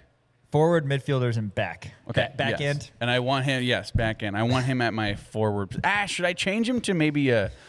How is he not in the back end? In my mid. Yeah, no, that's the thing. I mean, Because he's he a is a safety. defender. He's a safety. He's Yeah. good at. But he's got a good enough leg. I think I want him as my Striker. Striker. All right. You got As it. my forward. All right. NFL players to play soccer. I know where I'm going. Okay. I mean, unquestionably, give me Brandon Aubrey. Okay. Where do you want? Brandon That's a Aubrey good. played Sure. NCAA soccer over at Notre Dame. You might be Nice. familiar. Have you heard of it? I have heard South of Bend, Notre Dame. Indiana. Yeah, of course. Yeah, Brandon Aubrey. He was actually selected in the first round of the 2017 MLS Super Draft by Toronto Football Club before transitioning to American football in the USFL. Okay. Shout out to Al Overview. Yes, Brandon Aubrey will be my first selection. Where are you putting him? That is a great question. What did he play at Notre Dame? I will, Have you heard of it? I will put him at defender, unquestionably. Yes. Defender. What, like in the middle or in the back? Back end. Back. Yep. Give me Brandon Aubrey. Okay. Back. You have Brandon Aubrey. Back end. Got it. back Where are you end. typing these? Because I never know, because you never type I them. have my Okay, own- see, I type right here so that we have it in the I know. rundown. But That's I'm good good. with that, whatever. All right, then I get Well, another well, selection. Two different ones. And I know where I'm going. Sure. But I got to figure out positionally where to go. Okay. Yeah, I want Gay. Give me Matt Gay. Matt Gay. Matt Okay. Gay, yes. He is going to be a striker for me, forward. He's still in the league? Yeah, he's a kicker for the Raiders, if I'm not mistaken. Okay. All right. So give me Matt Gay. And yes, I know that's 2 kickers for me, but you know, You want him at forward? It is what it is. 2 kickers? He played forward over at Utah Valley. Forward at Utah Valley. Okay. Yeah. So you have didn't 2. know this? I knew that. I was thinking about that as I drove in today. I was like, you know what? I hope I can talk about at some point during the show how Matt Gay was a forward for Utah Valley back in 2016. You always try to fit that in somewhere. I know. It's great. You're really good at it. It's great. Okay, so you have 2 kickers. That's interesting and maybe something that I didn't really think about, but I like it. 2 former soccer players, sure. Yes. At a high level, I get that. That's fine. But we're going NFL players here. Those guys are technically NFL players. For my other forward position, I have 2 back-to-back here. I'm going with Tyreek Hill. Fast guy, reminds me of Leo Messi. Yeah, I mean the Messis and the Hills of the world are one and the same. Short, but again, he's gonna blow past those defenders. So he's going to be forward. Yeah, I would love to see. You got, I would so love. you have him at striker as well. I have him as striker as well. I would love to see Brandon Aubrey try to defend Tyreek Hill with the soccer ball. I can show you some tape from how he defended people during his time at Notre Dame. Ever heard of it? I've heard of it. Yes. Okay. All right. Fine. Tyreek Hill at forward. Okay. He's got speed. And then for my back position, I'm going to go with a really solid defender, a guy who I think is going to be kind of a difference maker in that back end. Give me Jalen Ramsey. Okay. That's fine. He's not going to be striking the ball, but he's going to get in people's faces and try to steal those ones away. I like Jalen Ramsey at my back position. In the back end. Okay. Back end. On my back end. Yes. All right, that's fine. So, okay. I get back-to-back picks here. I've got Brandon Aubrey in the back end, and I've got Matt Gay at forward. Sure. You know where I'm going to go here with my next selection? Give me Younghoe Koo. Another kicker. Okay. Younghoe Koo. He, if I'm not mistaken, grew up in South Korea. Yes. And won a regional kicking competition before immigrating to the United States. Okay. His ability to effortlessly punt a soccer ball on the playground led to his discovery as a football kicker in middle school. Okay. Younghoe Koo, my selection. Where do you want him? And I feel as though Front, middle, back. I need somebody in the middle. So we're going Younghoe Koo in the middle. I feel like he's a middle tier type kicker too. Sure. He's not the best, but he's not the worst. Yeah. So all right, He'll be Koo able to here. clear those balls out too, which would be nice. Yes. Yeah. Okay, so you have give three me the midfield. You have 3 kickers. I mean, are you? Okay, I'm not. So, I'm not. I guess I'm not going to ask you who- questions. Who's but- got the better soccer team? All right, next up, Gosh. for me, when we're talking fielding a soccer team with NFL players, give me Jake Bates. Jake no- Bates. okay, yeah, so Played you're going- so- Lions kicker. Give me Jake Bates. I want him also in the midfield. I feel comfortable, in the middle of the pitch with the Koos and the Bateses of the world. Sure. Kind of setting things up for success. But, it reminds me of, and I think we've brought this up on the show before, how Bates played soccer at Central Arkansas back in 2017. I can't imagine we've brought this up on the show before. But he did. He's just a good soccer player, and obviously took his talents. All out right, to so Motown. you're picking all kickers so far. I'm not committing to that. You're not committing to that, but it's just the way that it's just shaken the up. way. Yep. Okay, that's just the way. that it's Tyreek shaken Hill was up. off the board, so Sure. So you right. had to go with your Yeah. next pick, which was Jake Bates. Jake Bates, I yeah. understand that. Mhm. Okay. All right. So you have all kickers, and I have 2 forwards: Justin Reed, Tyreek Hill, 2 former Chiefs, and then Jalen Ramsey as one of my backs. I need a middle defender who I think is going to create some havoc and be sort of that goon, if you will, that intimidator guy. Yeah. I'm going to go with my middle defender. Give me Derrick Henry. Middle defender, okay. I want Derrick Henry back there. So you want him in the back end? No. I want him in the middle. Sorry. Okay. I want him in the middle. Midfielder. Okay. Because he's got enough stamina to run around in the middle and be a nice defender, and also clear those balls out whenever they get into the middle. You know what I mean? Yeah. And he's got good size to him. Yeah, and that's the thing. Not the quickest Tall. guy ever. No, not the but quickest. That's why he's in the middle. space. He's going to take up space. Nobody wants to pass the ball near Derrick Henry. Yeah. Like I said, he's going to be that guy that you bring in, and nobody's going to want to get around him, like a goon in hockey. Mm-hmm. That's what Derrick Henry's going to be. Okay. I think, and I really like that pick for me. Okay. I think it's going to be I'm good. fine with it. You get back to back. Okay. Back to back here. Do I want to go? I think I'm going to go middle again, and I think I'm going to go with Justin Jefferson. Justin Jefferson. Justin Jefferson in the middle. Okay. Yeah. Well, I already have my 2 strikers, Yeah. but I think he'll be a solid defender for me.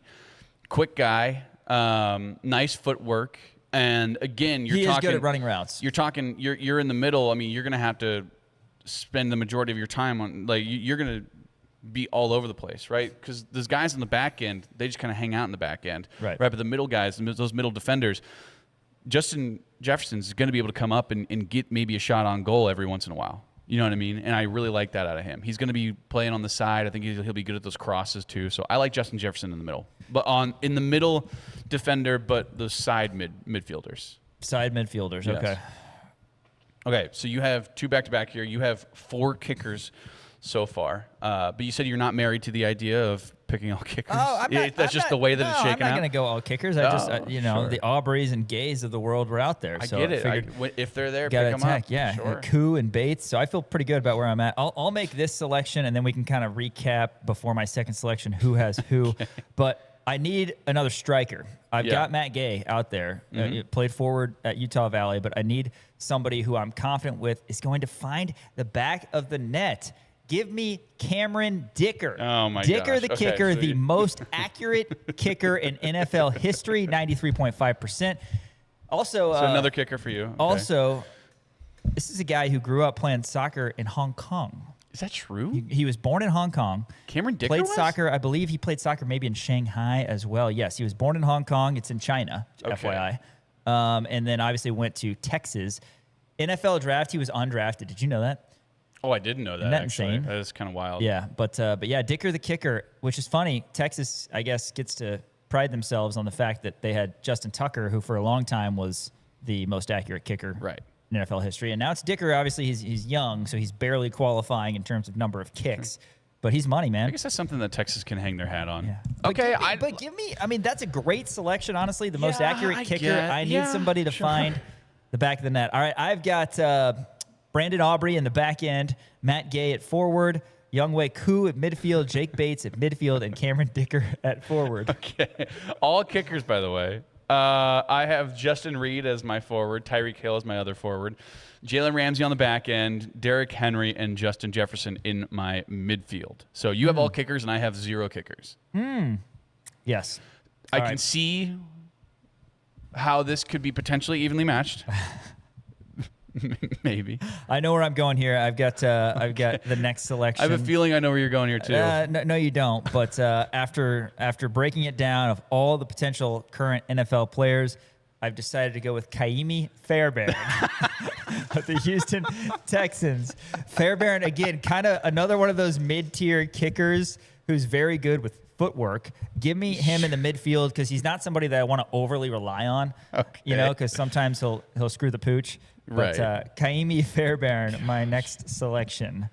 And Okay. that's going to be, again, midfield, which puts me, I believe, at 3 midfielders, 1 back end, and 2 forward. So I feel pretty good about that. Okay. All right. That's fine, I guess. Okay, Kaimi Fairbairn. He also grew up playing soccer. Is that? Oh, Did you did know he? that? Yeah. Oh, really? Yes, did he? he did. Interesting. He did. Oh, that's crazy. I never would have assumed that. Yeah, he did. How about that? Okay. I need to do a little bit of research here. Oh, my God. Research is overrated, dude. Just go with your heart. That's what I've been doing. What are you doing? Tallest.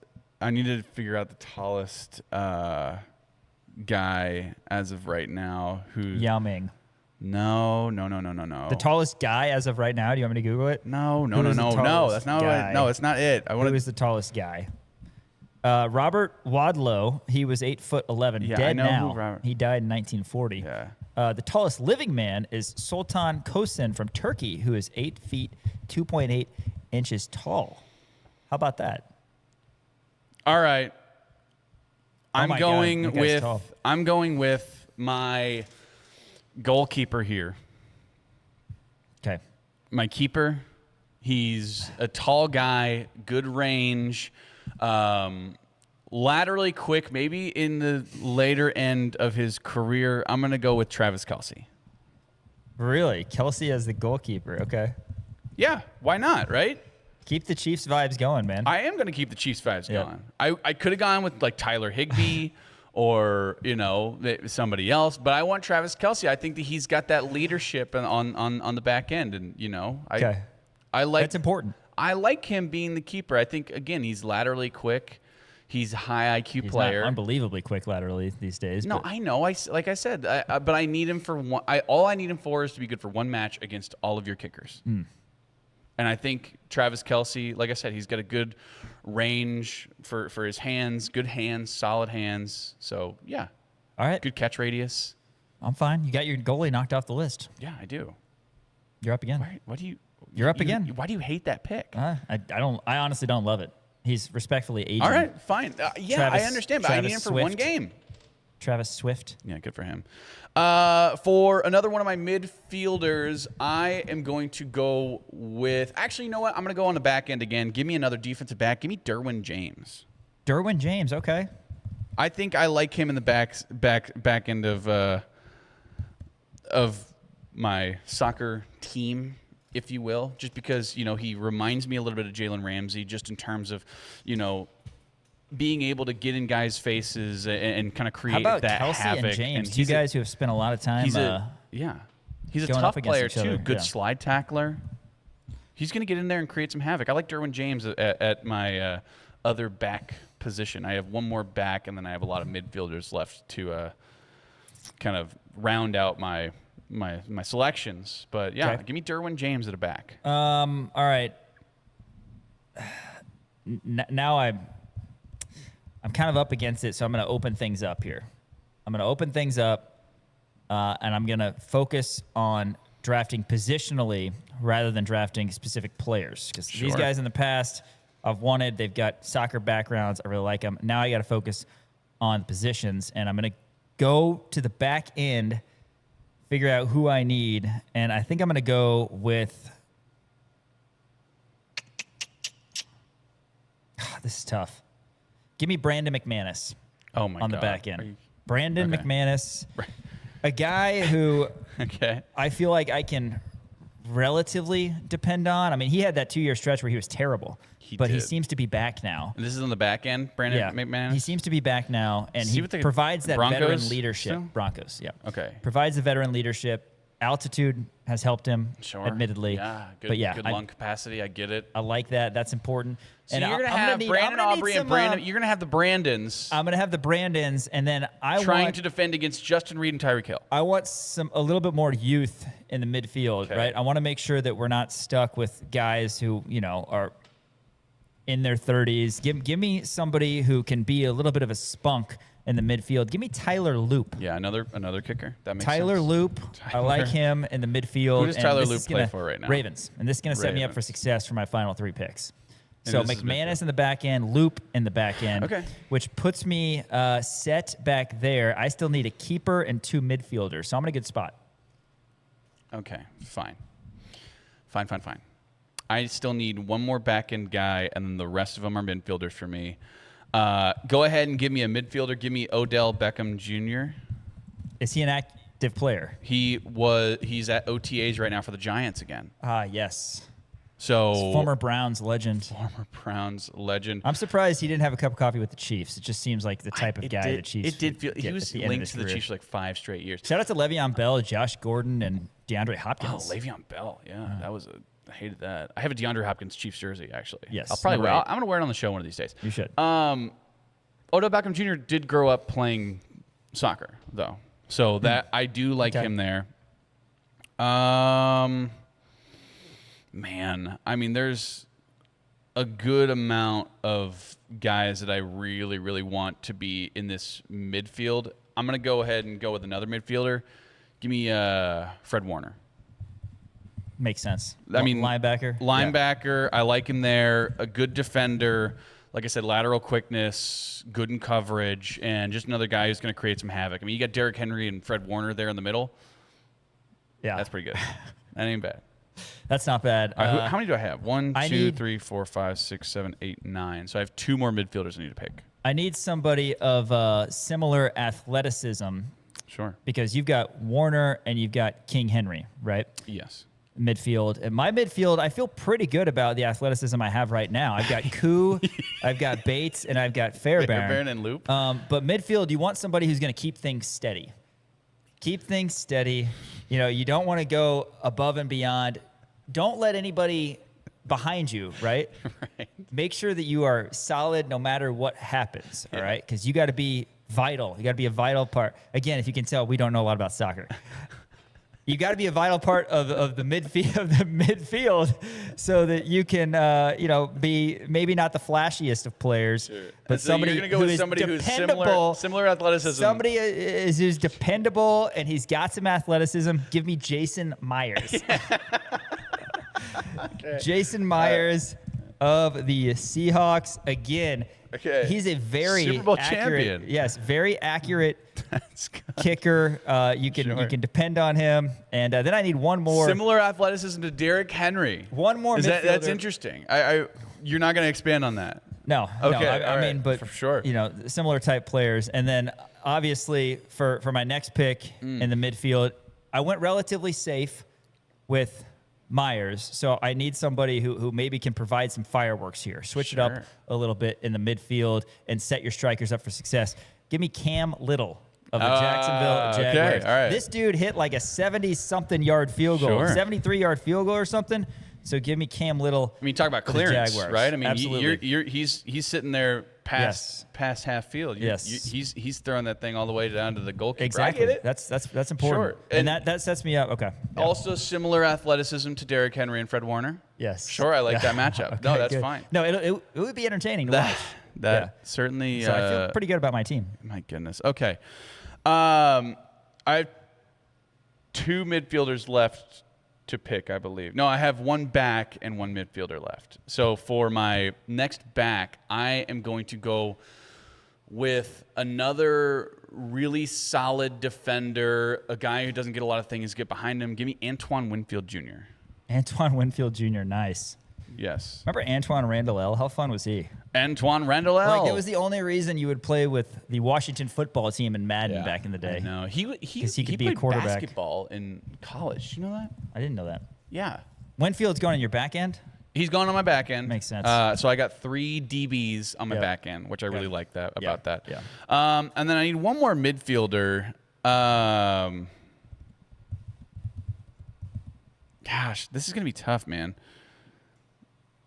Because of the fact, I got it now. No, I got it. Give me a guy who's just a born winner, natural winner, really fast, good footwork, and a Super Bowl champion. Give me Jackson Smith and Jigba in my midfield. Okay.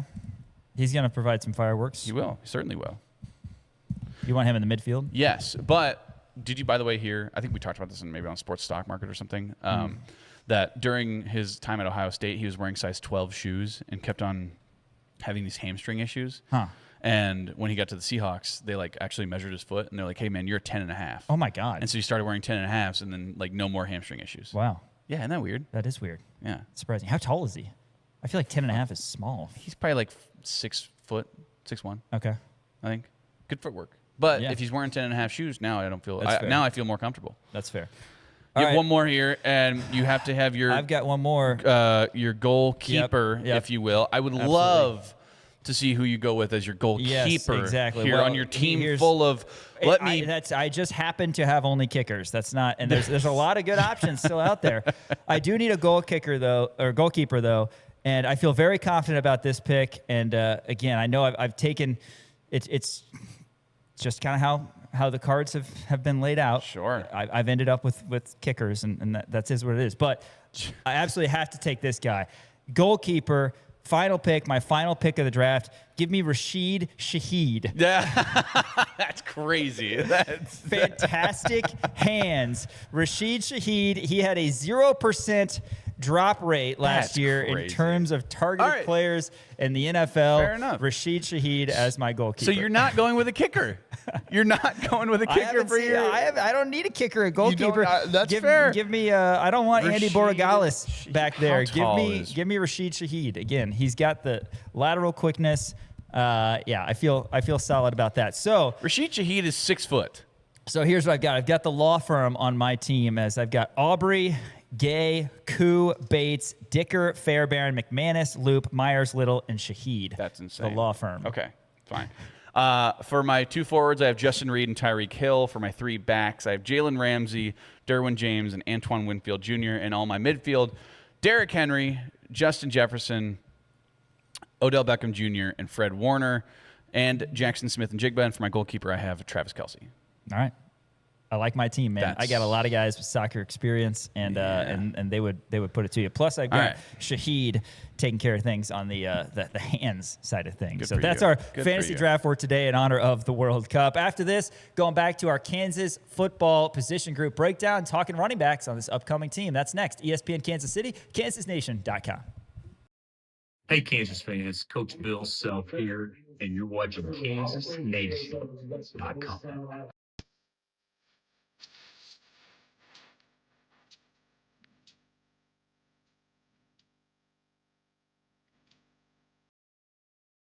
Kick off summer at Crown Toyota. Easy models now 0% APR with a $1,500 cash incentive.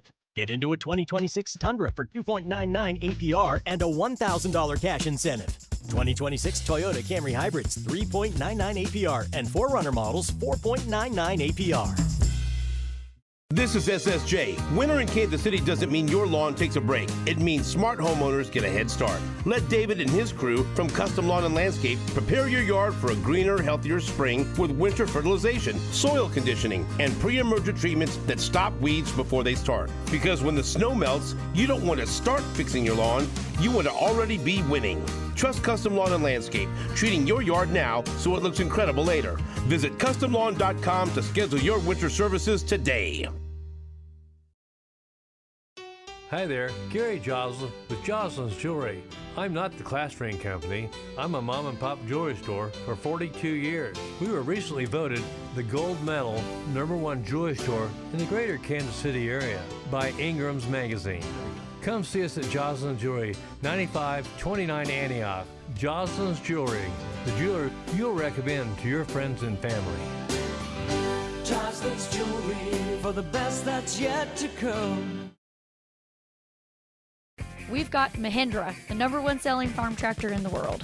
While you're making your chores list, put a new Mahindra tractor at the top of it. For a limited time at Heinen Repair and Heinen Outdoor Power Equipment. Get 0% financing for 84 months, plus cash back on select new Mahindra tractors with approved credit. Don't miss out. Offer ends June 30th. For details, see Heinen Repair south of Valley Falls and Heinen Outdoor Power Equipment in Lawrence. With Heinen, there's always hope for your yard.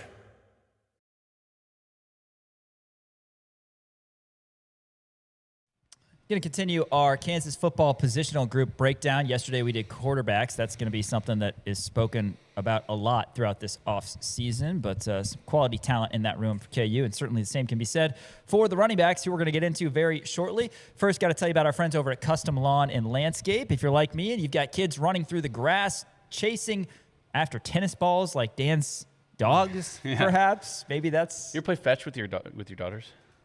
Sometimes I will hit off her little plastic tee, and then she wants to go get it, and it's awesome. Sure. And she'll just tee it up for me, and I'll just crush it. 15 yards to the back of the backyard. Nothing ruins time outside faster than fleas, ticks, and chiggers. That's why families trust Custom Lawn and Landscape to help keep their lawns beautiful and protected all season long. Our home insect control program helps defend your yard from those pesky bugs so your pets and loved ones can enjoy the outdoors more comfortably and safely. Right now, when you sign up for the season, your first application is free. That's right, your first application absolutely free. Simple way to take back your backyard this spring and summer. Visit CustomLawn.com to schedule your free first application with a seasonal insect control program. Custom Lawn and Landscape, helping you love your lawn without the bugs. Dan, running backs, Kansas football 2026. Yeah, that's right. We are going to be continuing our Kansas football positional group breakdown. Is going to be starting off with the running backs. Which one do you want to start off with here? Because you have... List them all out, and we can figure out who we're working with. Yeah, here. so I'll go ahead and list them all out. So as of right now, there are 7 running backs on the roster. You have Yasin Willis, who's a transfer over from Syracuse. Jalen Dupree, transferred over from Colorado State. Go Rams.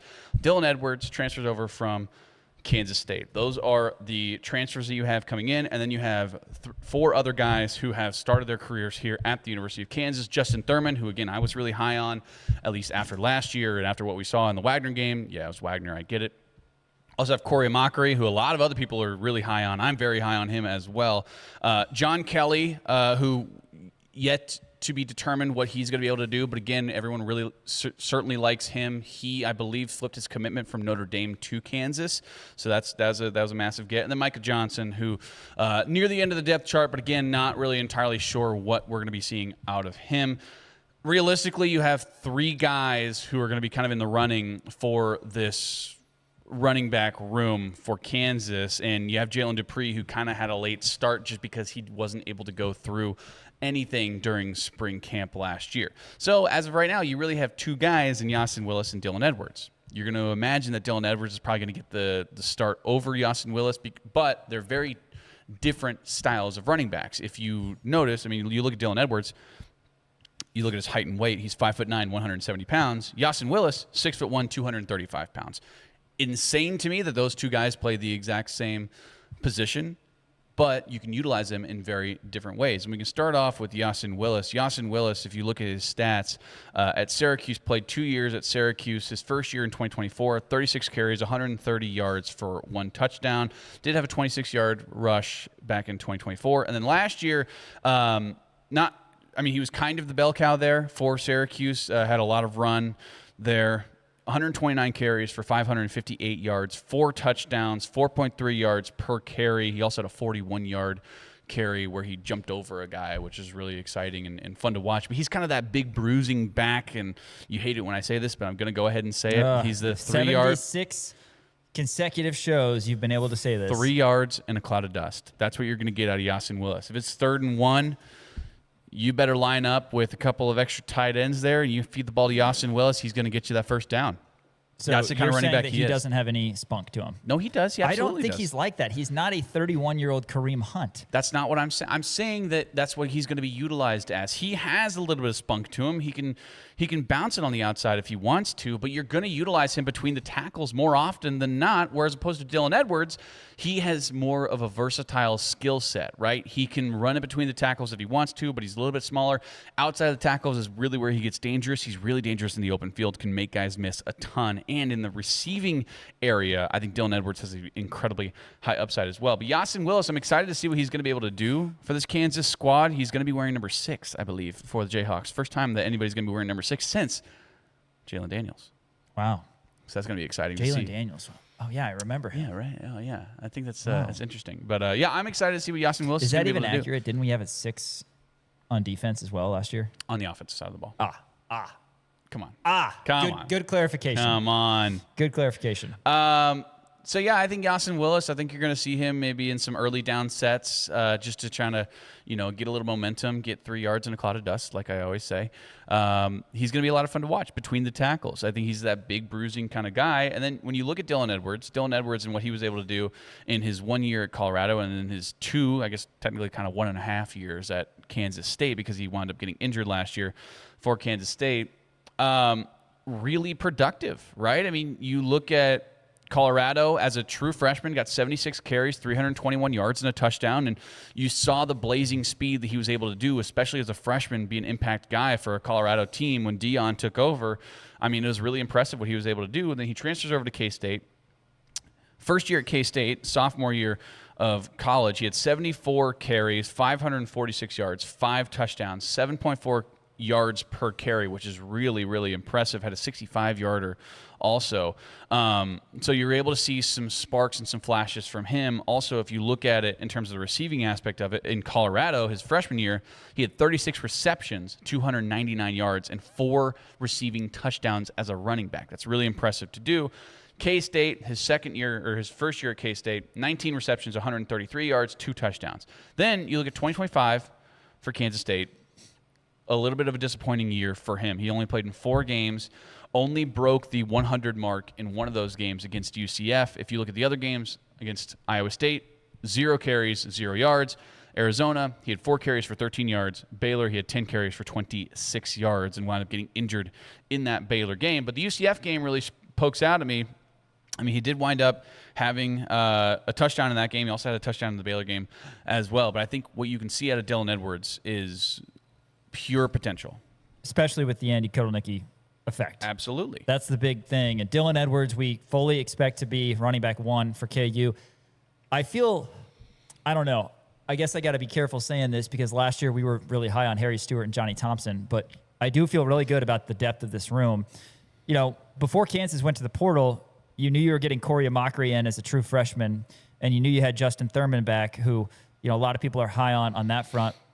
But I feel like you made it a really strong room, and it's not unfair to say that the top 3 running backs in this room of Edwards, Willis, and seemingly Dupree have higher ceilings than what we had last year. Now, we liked LeSean Williams. He had a nice year at Iowa before he came to Kansas, a nice career.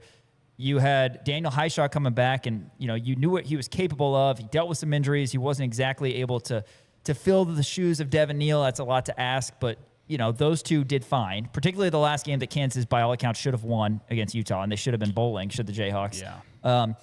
They did what they needed to, but this running back room, you have so much more versatility because you have that, I don't want this to sound like a stab, but you have the scat back type in Dylan Edwards, who also is going to be a pass catcher for KU and somebody that has breakaway speed. You haven't really had that. I mean, Devin Neal did a little bit of everything, and some of that was his speed, but his ability to find holes, his ability to break tackles and be such a good running back is what made him the best running back maybe in KU history, save a few legends. Edwards is going to have that ability to pop through the defense and be big. And again, you can throw different things at defenses. When you went to LeSean Williams from Daniel Highshaw, were you throwing anything different at the defenses? Not really. No, you weren't. You're doing that this year with what Kansas has, and you can bring Willis in, a more of a between the tackles guy. We hope Dupree is an impact guy as well, and Amakri, a guy who's a tall back, and he's seemingly going to be somebody who has a trajectory that goes up like that. Yeah. So we're excited on that front. But I like the versatility and the depth of this running back room. Again, expect Edwards to be out there for the first snap of the season, but Willis is going to be a real guy too. I think those two guys provide a lot and makes it tough for defenses. Yeah, and I think when you look at it in terms of what we saw in the spring, you had Jalen Dupree, who was hurt, and Justin Thurman, who was hurt for the majority of the spring, right? You didn't see those guys whatsoever. So by default, you had Corey Amakri getting those third-team reps, and in spring, everybody kind of gets first and second. And they do like to rotate a lot, but I think the coaches really liked what they saw out of Corey Amakri this year. And you said he's a tall back, and he's kind of the best of both worlds between Yasin Willis and Dylan Edwards, where he's going to be really good between the tackles, but he's going to be really good outside of the tackles as well. He's raw right now. There's going to be he needs a little bit more development in terms of his run style and the way that he's able to carry the ball and breakaway speed and breaking tackles, those kinds of things. But I think Corey Amakri probably has the highest ceiling out of any of these young guys that you see farther down the depth chart. John Kelly, another guy who everyone is really, really high on, right? So you talk about the depth that you have in this running back room. It's better than any running back room I think that we've seen here at Kansas, including last year when we were high on everybody. I was high on Justin Thurman. I was high on Harry Stewart. I was high on Johnny Thompson, right? So you were high on all of those guys, and they never really got to see the field until kind of later, whenever either Kansas was up really high on somebody or down by a lot to some other guys. Corey Amakri has the ability to be an impact guy virtually right away, right? And I think that you're going to go with the 1A, 1B, different style of running backs with Yasin Willis and Dylan Edwards. But don't be shocked if you see maybe some, 21 personnel with 2 running backs in the backfield with Yasin Willis and Corey Mockery, and then all of a sudden you have Dylan Edwards out at the slot receiver position because he's so versatile at that.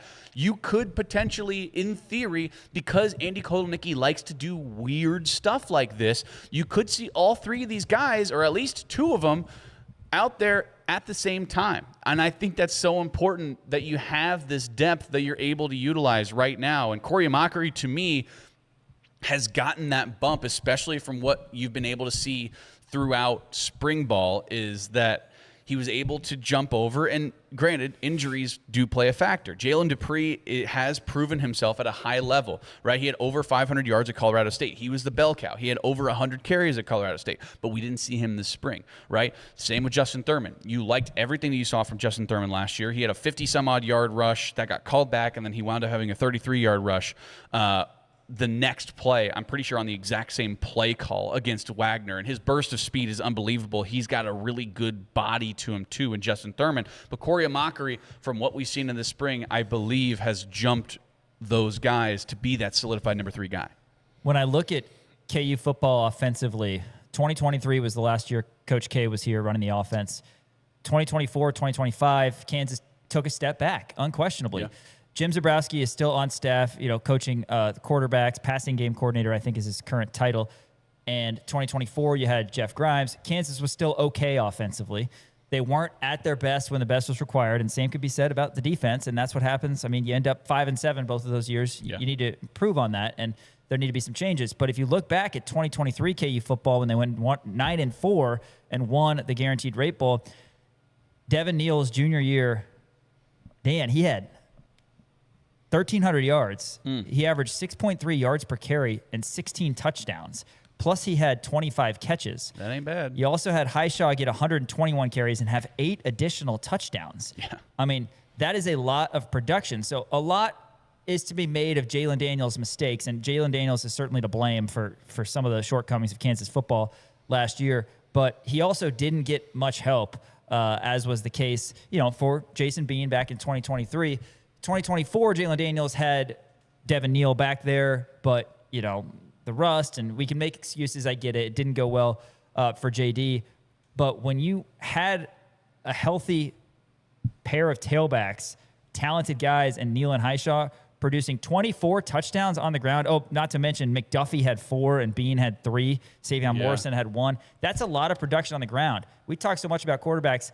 That's going to be a best friend type deal for quarterbacks, is if your running backs are going to be able to bring that sort of production, then maybe you don't have as much pressure on those QBs. And I don't mean this to be a stab at anybody, but as of right now, you have less talented, less versatile quarterback play than you did with Jalen Daniels, because Jalen Daniels was so good through the air and so good on his legs, right? You have confidence that Isaiah Marshall is going to be really good on his legs. You have confidence that Cole Ballard is going to be really good through the air, right? But I think when you combine both of those guys, you get essentially what Jalen Daniels should have been for the majority of his career. And from what we saw, flashes from half of the year before and half of last year that you saw out of Jalen Daniels. So I think that the running game is going to be such a key factor, and you're going to see a lot of these guys get a lot of play, and it's going to be very similar in terms of, the being spread out between Edwards and Willis and Dupree, hopefully, and Mockery, and you might see Thurman a little bit this year. You're going to see all these guys get some play. Yeah, I'm excited to see it. We'll talk wide receivers, of course, some newcomers in that room as well on tomorrow's show. More coming up here on Rock Chalk Sports, ESPN Kansas City, KansasNation.com. I'm Tyson LeBlanc, and you're watching KansasNation.com.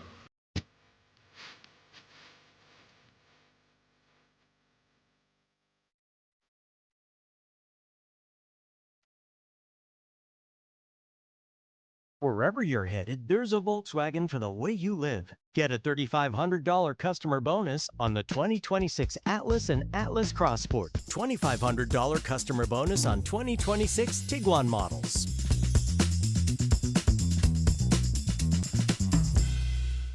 Hello, it's Mark Whitlow from Office Products Alliance.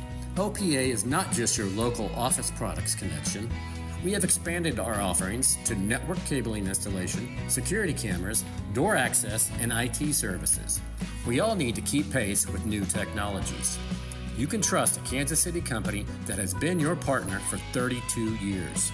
Check us out at opakc.com. Supporting local businesses and our community is more important than ever. Ultimate pool party sale at Family Leisure.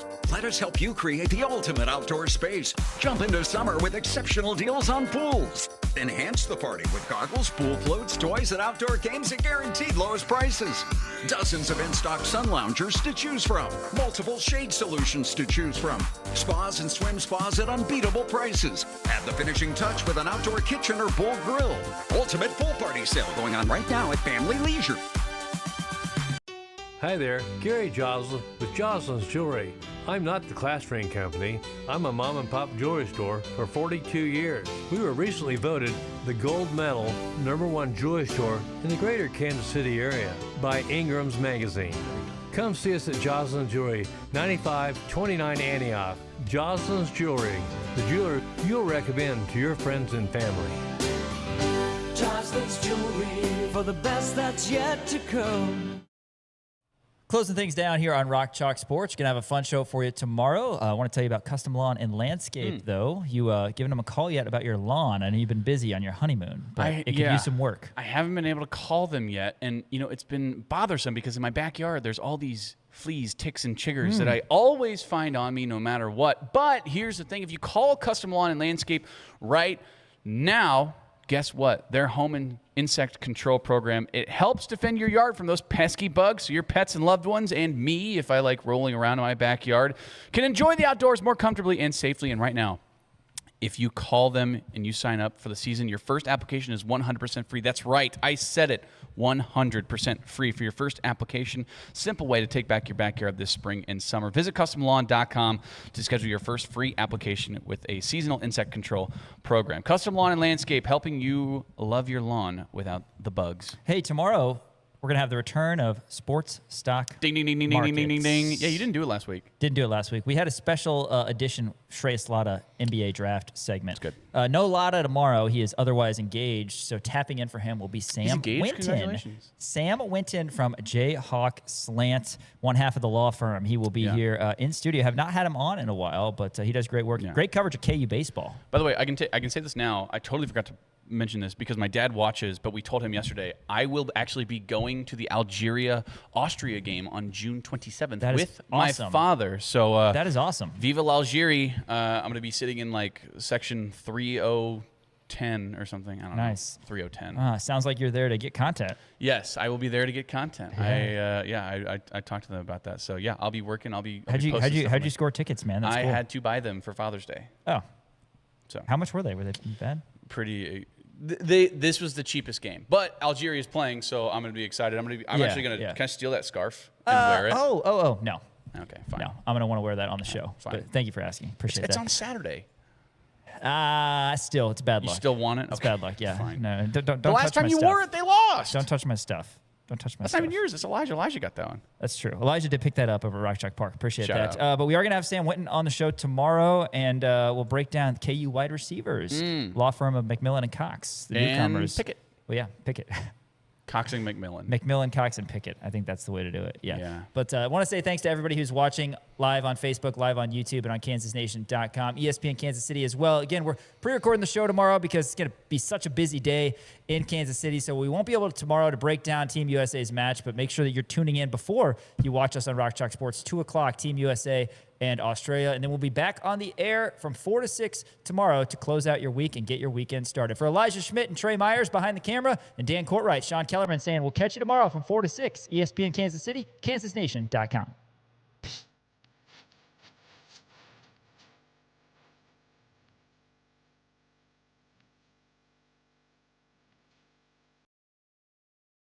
Kick off summer at Crown Toyota. Easy models now 0% APR with a $1,500 cash incentive. Get into a 2026 Tundra for 2.99 APR and a $1,000 cash incentive. 2026 Toyota Camry Hybrids 3.99 APR and 4Runner models 4.99 APR. Hello, it's Mark Whitlow from Office Products Alliance.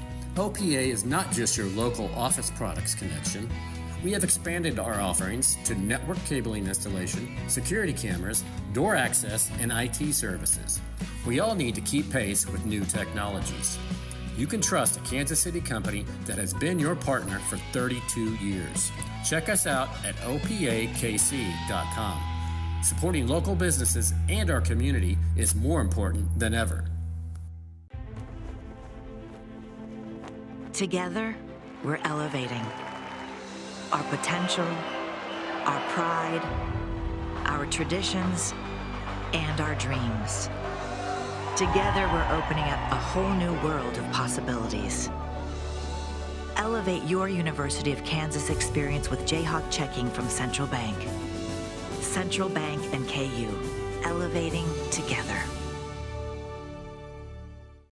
If you're talking trucks, you're talking Lewisburg Ford. With over 100 new F-150s on the lot, Lewisburg Ford is your truck headquarters. Right now, get up to $13,500 off MSRP on the new 2025 Ford F-150 XLT or 2.9% financing.